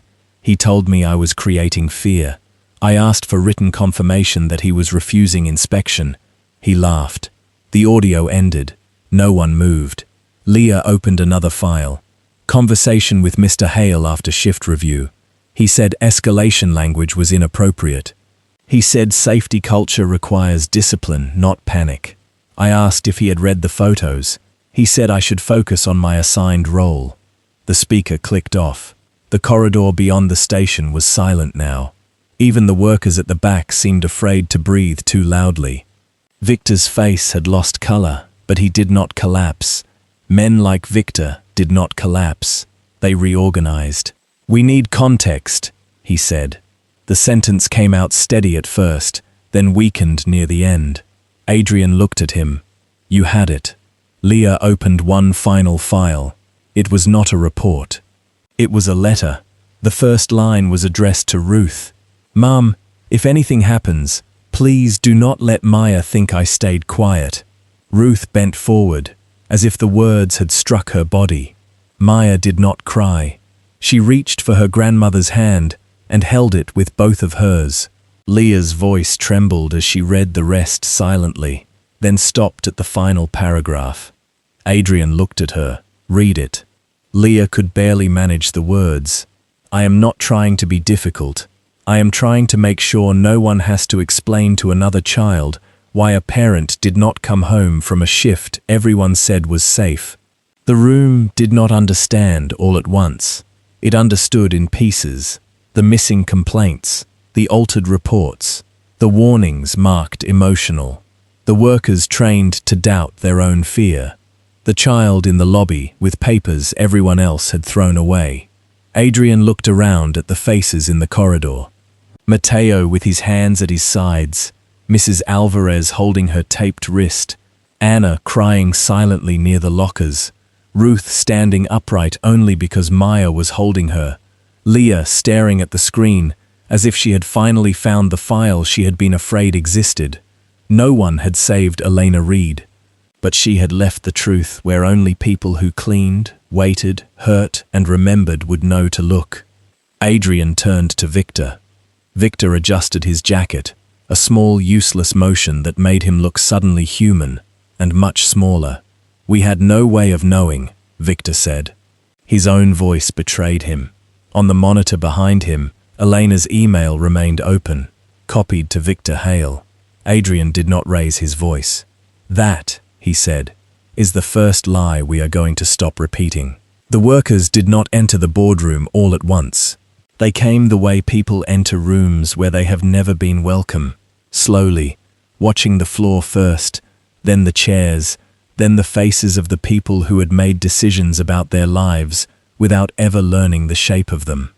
Mateo came in, with his hands clean, but still marked by old grease near the nails. Mrs. Alvarez held her taped wrist close to her body.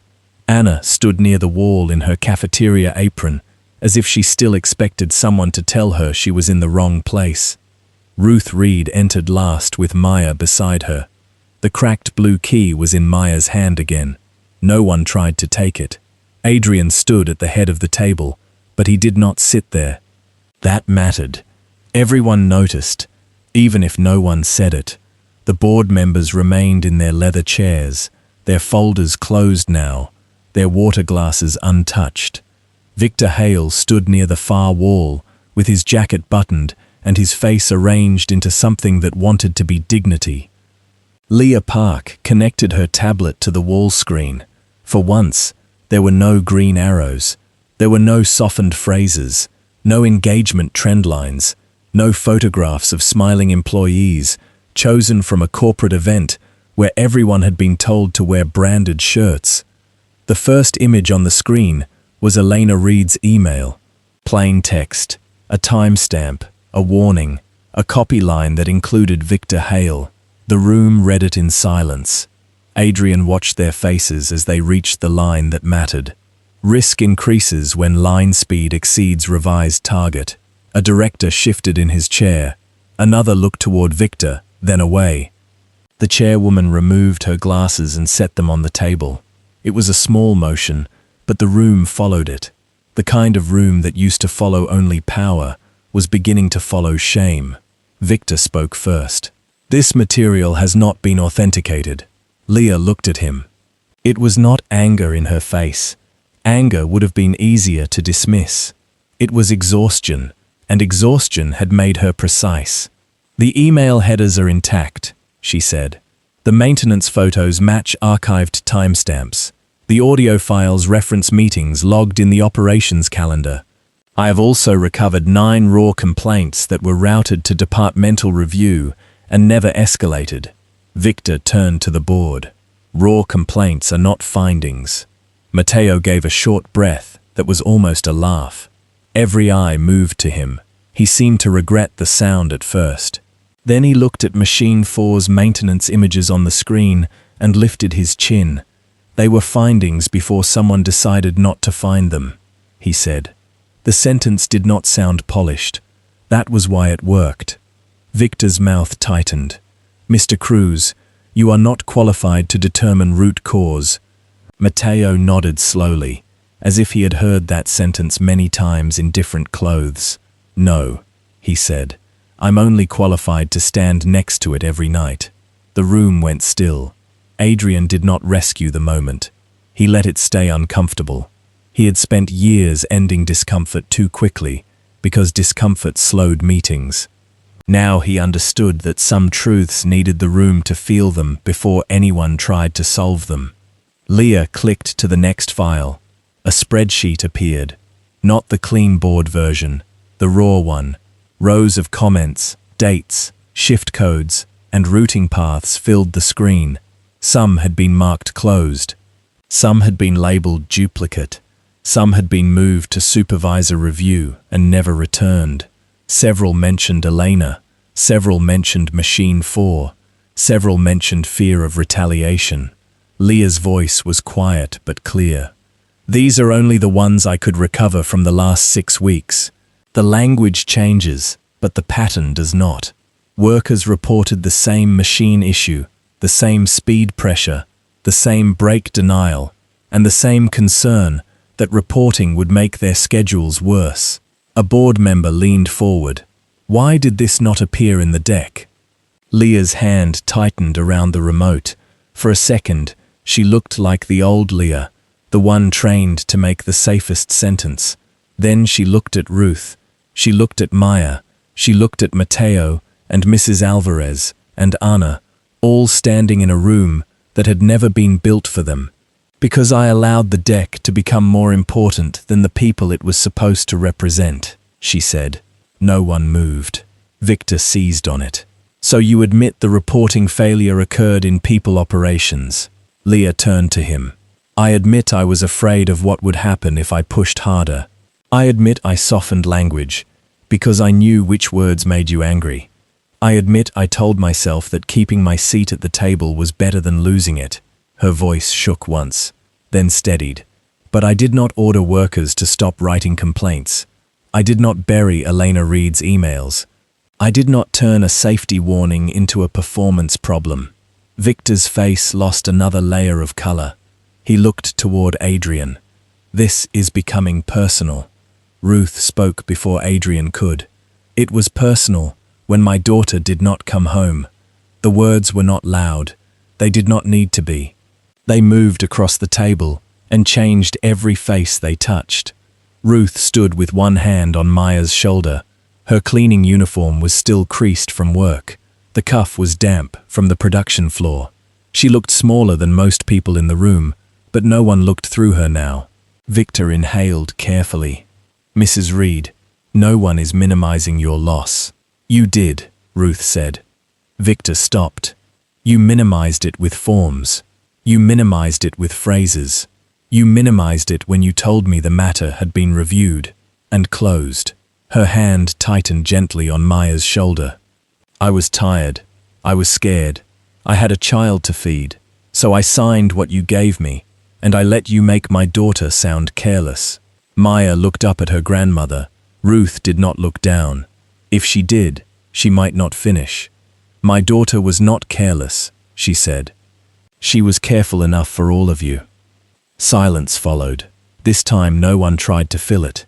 The chairwoman looked at Victor. Mr. Hale, did you receive Elena Reed's warnings? Victor straightened.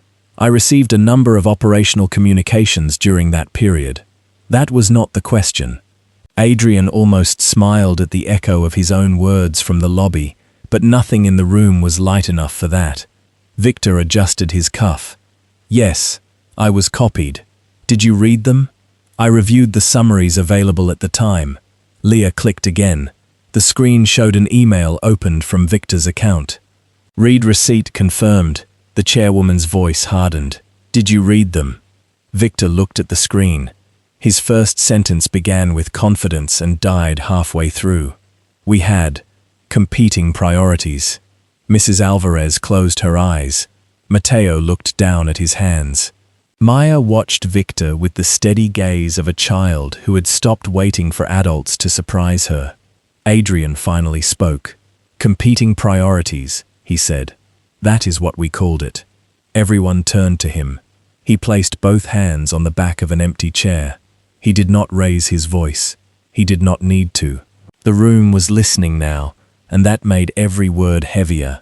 We called it efficiency. We called it discipline. We called it filtering. We called it procedure. We built a language that made people disappear before we had to admit we were ignoring them. Victor stared at him. "Adrian, be careful." Adrian looked at him. "No, that is what should have happened years ago." The chairwoman said, "What are you proposing?" Adrian looked around the room, not at the directors first, but at the workers along the wall. Machine 4 remains offline until an independent safety inspection is complete. Every worker assigned to that line will be paid for the full shift and protected from retaliation. Dana is suspended pending investigation. Victor Hale is removed from operational authority effective immediately. Victor's face tightened. "You do not have unilateral authority to remove me." The chairwoman put on her glasses again. "For an interim action, he does." Victor looked around the room. For the first time, no one was waiting for him to tell them what the room meant. Adrian continued, "All raw employee comments from the past 2 years will be recovered and reviewed by an independent team, not by department heads, not by operations, not by anyone whose bonus depends on the complaints disappearing." Leah lowered her eyes, but this time not in fear. "And after that?" Ellis asked. Adrian looked at Maya. She was holding the key with both hands now. The blue tag rested against her thumbs. It looked too small to have brought the whole room to this place. "After that," Adrian said, "the people closest to the work get the power to stop the work when it becomes unsafe." No one spoke. Adrian looked at Mateo, not as a suggestion, as policy. Mateo's face changed, but he did not smile. It was something deeper than that, something more cautious, hope before it trusted itself. The chairwoman looked toward the workers. "Would any of you be willing to serve on an emergency review committee?" The question itself seemed to confuse them. They looked at one another. Anna raised her hand first. It was a small movement, almost apologetic. Then Mrs. Alvarez raised hers. Then Mateo. Then another worker near the door. Leah looked at them and pressed her lips together hard enough to keep from crying. Victor watched the hands rise, and something in his expression gave way. Not remorse. Not yet. Perhaps only the realization that the room had moved on without asking his permission. Maya stepped forward. Ruth almost stopped her, then let her go. The room watched as the child walked to the table and placed the cracked blue key beside the red-striped workforce optimization folder. The two objects lay there together. One old, one official, one small enough to be lost, one important enough to be signed. Adrian looked at them and understood the choice more clearly than any consultant had ever written it. He picked up the red-striped folder. For a moment, Victor's eyes sharpened with something like hope. Then Adrian tore the approval sheet in half. The sound was quiet. It was enough. Maya looked at the torn paper, then at Adrian. "Does that mean people can eat lunch now?" she asked. No one laughed. Not because it was not funny. Because everyone understood it was the first real question of the new company. The first change was not a speech. It was lunch. At 12:15 the next day, the production floor stopped for 22 minutes. Not because a machine had failed, not because a shipment had been lost, not because a consultant had recommended a wellness initiative with a blue logo and a soft slogan. It stopped because the new order said every person on the line would take the break that already existed on paper. For the first minute, no one knew what to do. Workers stood beside the quiet belts with gloves still on, waiting for Dana's voice to come from somewhere and tell them the pause would be counted against them. But Dana was no longer on the floor. His badge had been deactivated before sunrise, and his office door had been locked by someone from legal. The absence of him felt strange. Not safe yet, just strange. Matteo was the first to remove his gloves. He set them on the edge of the line and looked at the others. "Break means break," he said. Mrs. Alvarez laughed once, quietly, as if she did not trust the sound. Then she reached for the lunch container she had brought from home and carried it to the table near the microwave. More people followed. Adrian Cole watched from the far end of the room with a paper cup of coffee cooling in his hand. He had been there since before dawn, not in a suit, not with a camera crew, not with a prepared statement.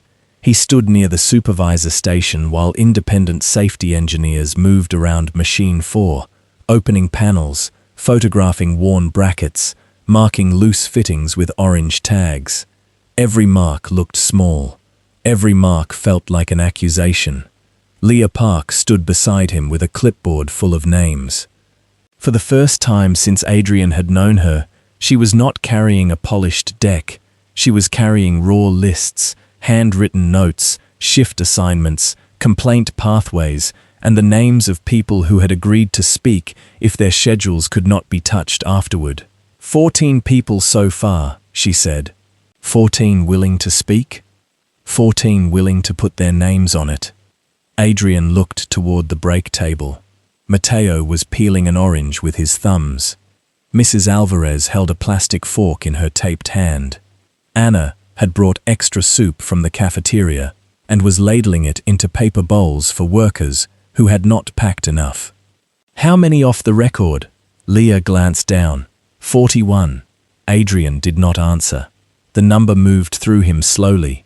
41 people who had known something was wrong. 41 people who had been close enough to hear the system grinding against itself. 41 people who had chosen silence because silence was cheaper than rent, medicine, childcare, and being marked difficult. He had once believed silence meant alignment. Now he understood it could mean survival. "Put protections in writing," he said. "I already drafted them." "Not drafted, issued," Leah nodded. "Today. And not as a memo from me." She looked at him.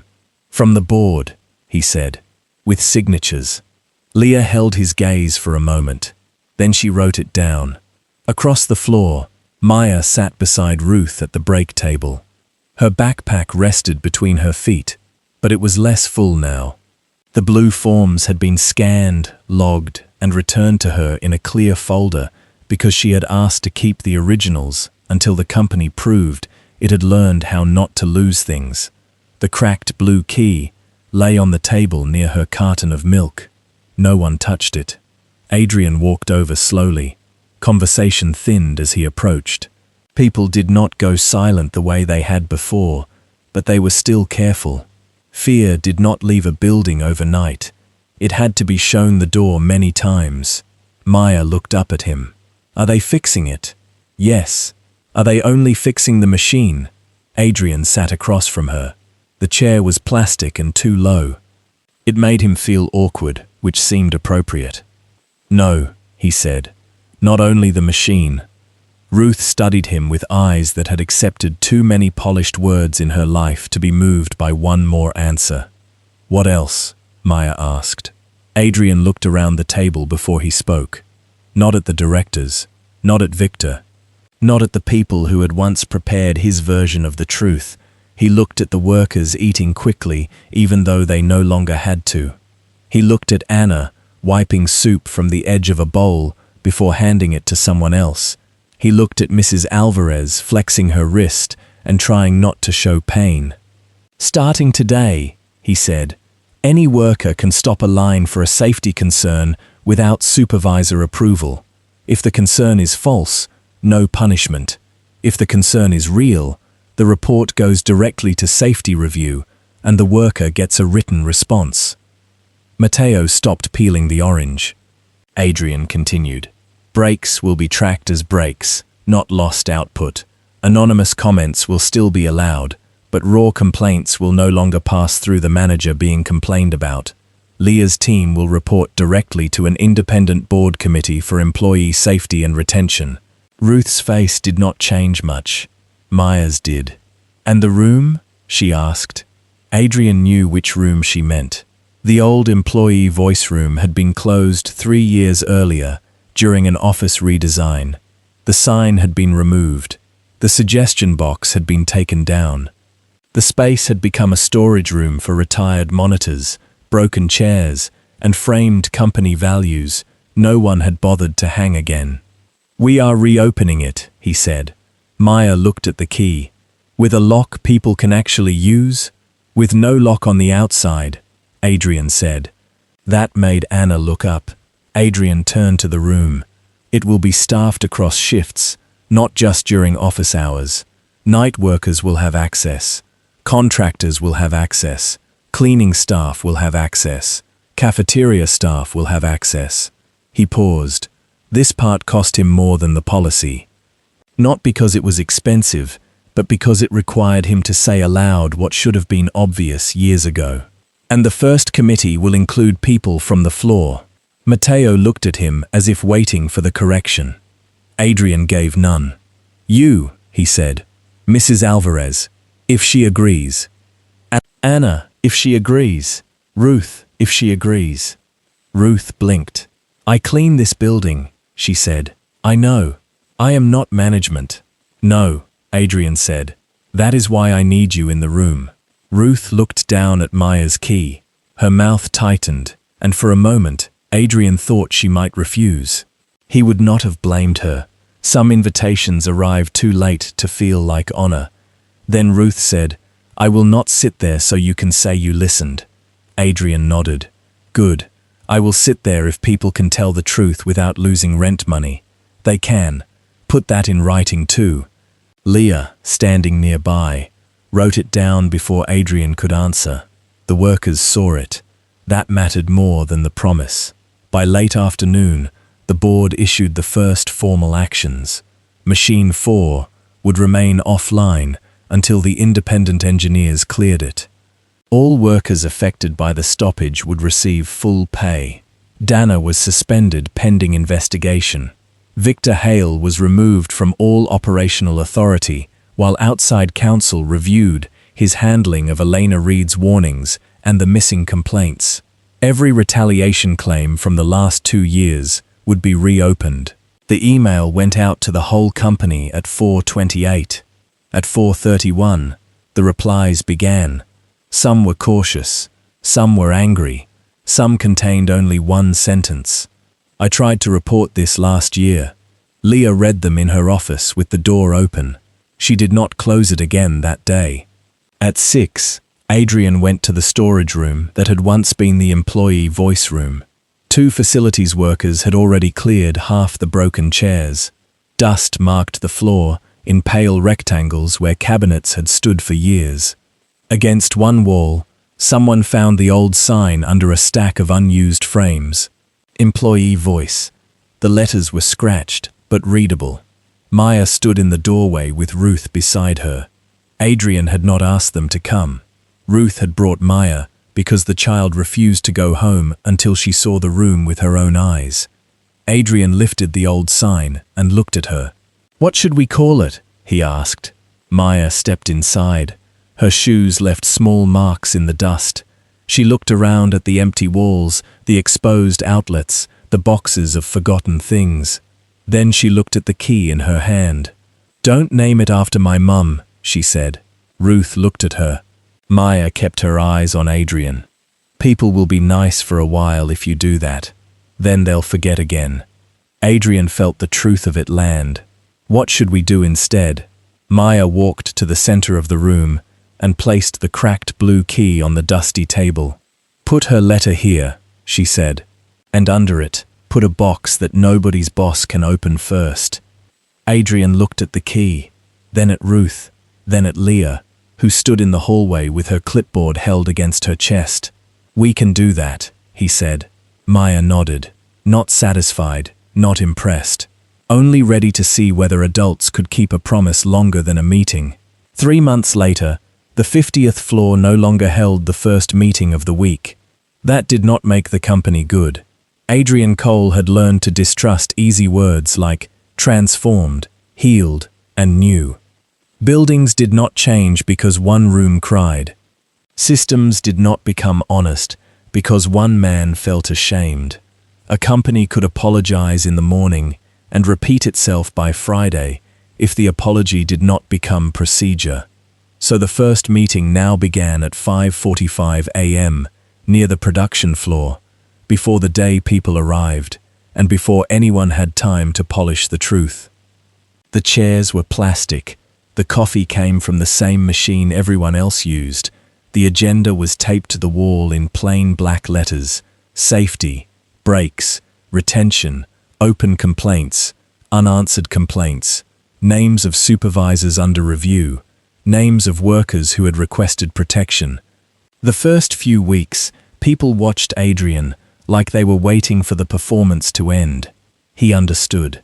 Trust did not return because a CEO sat in the wrong chair on purpose.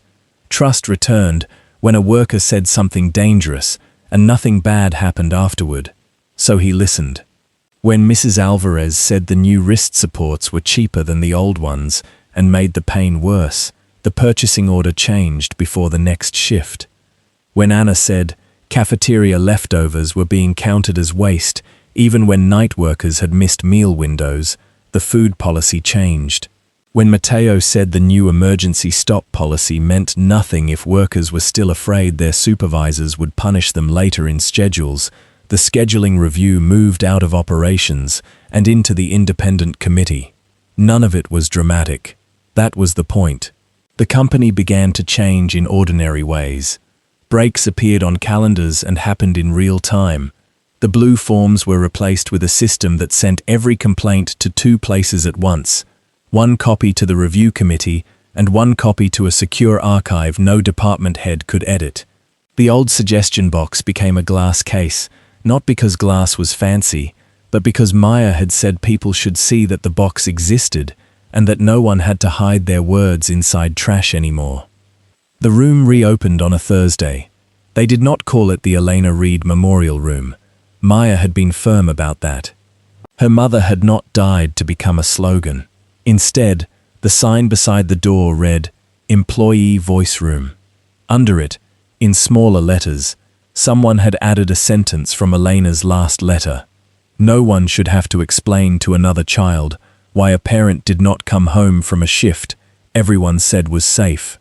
Ruth stood in front of the sign for a long time. She wore a dark blue dress Maya had chosen from the discount store 2 days earlier. The hem was a little uneven because Ruth had altered it herself after midnight. Sitting at the kitchen table with a needle, thread, and a lamp that flickered whenever the refrigerator started. She had almost worn her cleaning uniform instead. Maya had stopped her. "You are not coming to clean it," the girl had said. Ruth had looked at her granddaughter and put the uniform back in the closet. Now she stood in the hallway with one hand resting against the wall. People passed behind her, slower than usual. Some nodded, some stopped. A few workers who had known Elena stepped close enough to touch Ruth's arm, then moved away when words failed them. Adrian did not rush her. He stood several feet back, near Leah Park, who held a folder against her chest. Leah did not carry polished decks anymore, unless someone asked for one. She still made reports, but the first page now included unresolved comments, not only the ones that made leadership look competent. Victor Hale was gone, not destroyed, not screaming, not begging in some public scene that would have made the story easier to tell. He had left through an investigation, legal meetings, board votes, and a final statement that used careful words about accountability and transition. His office was empty now. The glass had been cleaned. His name had been removed from the directory. For a while, Adrian had thought that would feel like justice. It did not. It felt like removing one broken part from a machine that had been allowed to run wrong for years. The harder work remained. Maya arrived late because her school bus had taken a longer route in the rain. She came in wearing the same yellow backpack, though Ruth had repaired both straps with black thread. Her hair was pulled back with 2 blue clips. In one hand, she carried the cracked key. The blue tag had been cleaned, but not replaced. Adrian had offered. Maya had said no. "If it looks new, people will forget why it mattered," she told him. So it stayed cracked. She walked into the employee voice room without anyone telling her where to stand. The room looked different now. The broken chairs were gone. The walls had been painted warm white. There was a table low enough for people to sit around without feeling examined. There were locked drop boxes with 2-key access. There was a computer station for anonymous reports. There were printed forms in English and Spanish. There was a schedule showing when committee members from each shift would be present. On the far wall, Elena's letter sat beneath clear glass, not hidden, not framed like decoration, placed at eye level, where anyone entering the room had to meet it. Maya stopped in front of it.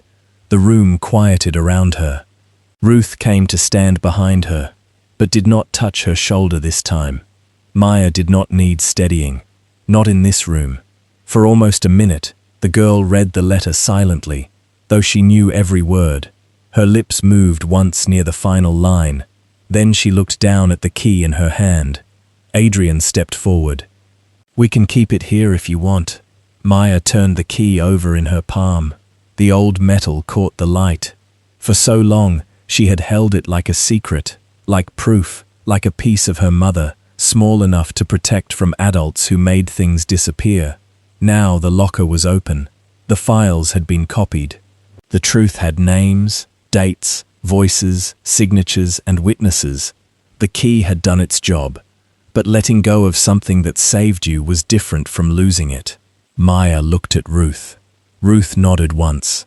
The girl walked to the glass case beneath Elena's letter.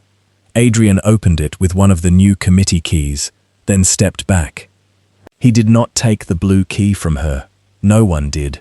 Maya placed it inside herself. The sound was soft, a small tap of metal against glass.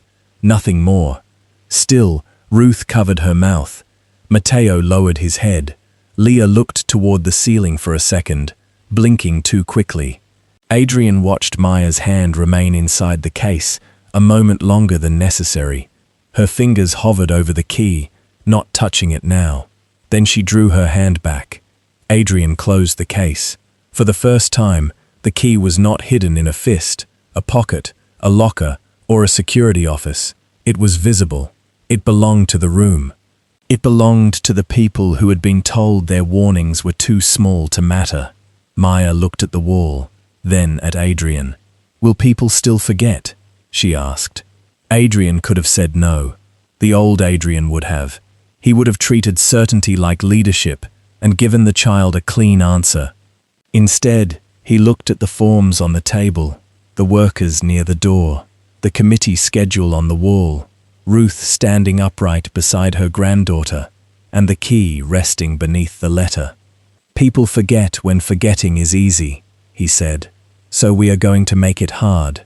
Maya thought about that. Then she nodded. Not because everything was fixed, because, for once, the answer did not pretend it was. Outside the room, the morning shift began to move through the hall. A young worker stopped at the doorway, holding a folded form in one hand. He looked at the people inside and almost turned away. Ruth saw him first. She opened the door wider. "You can come in," she said. The young man looked at Adrian. Adrian stepped aside. Maya watched him enter, then looked back at the case. The cracked blue key lay under the light, small and ordinary, and no longer alone.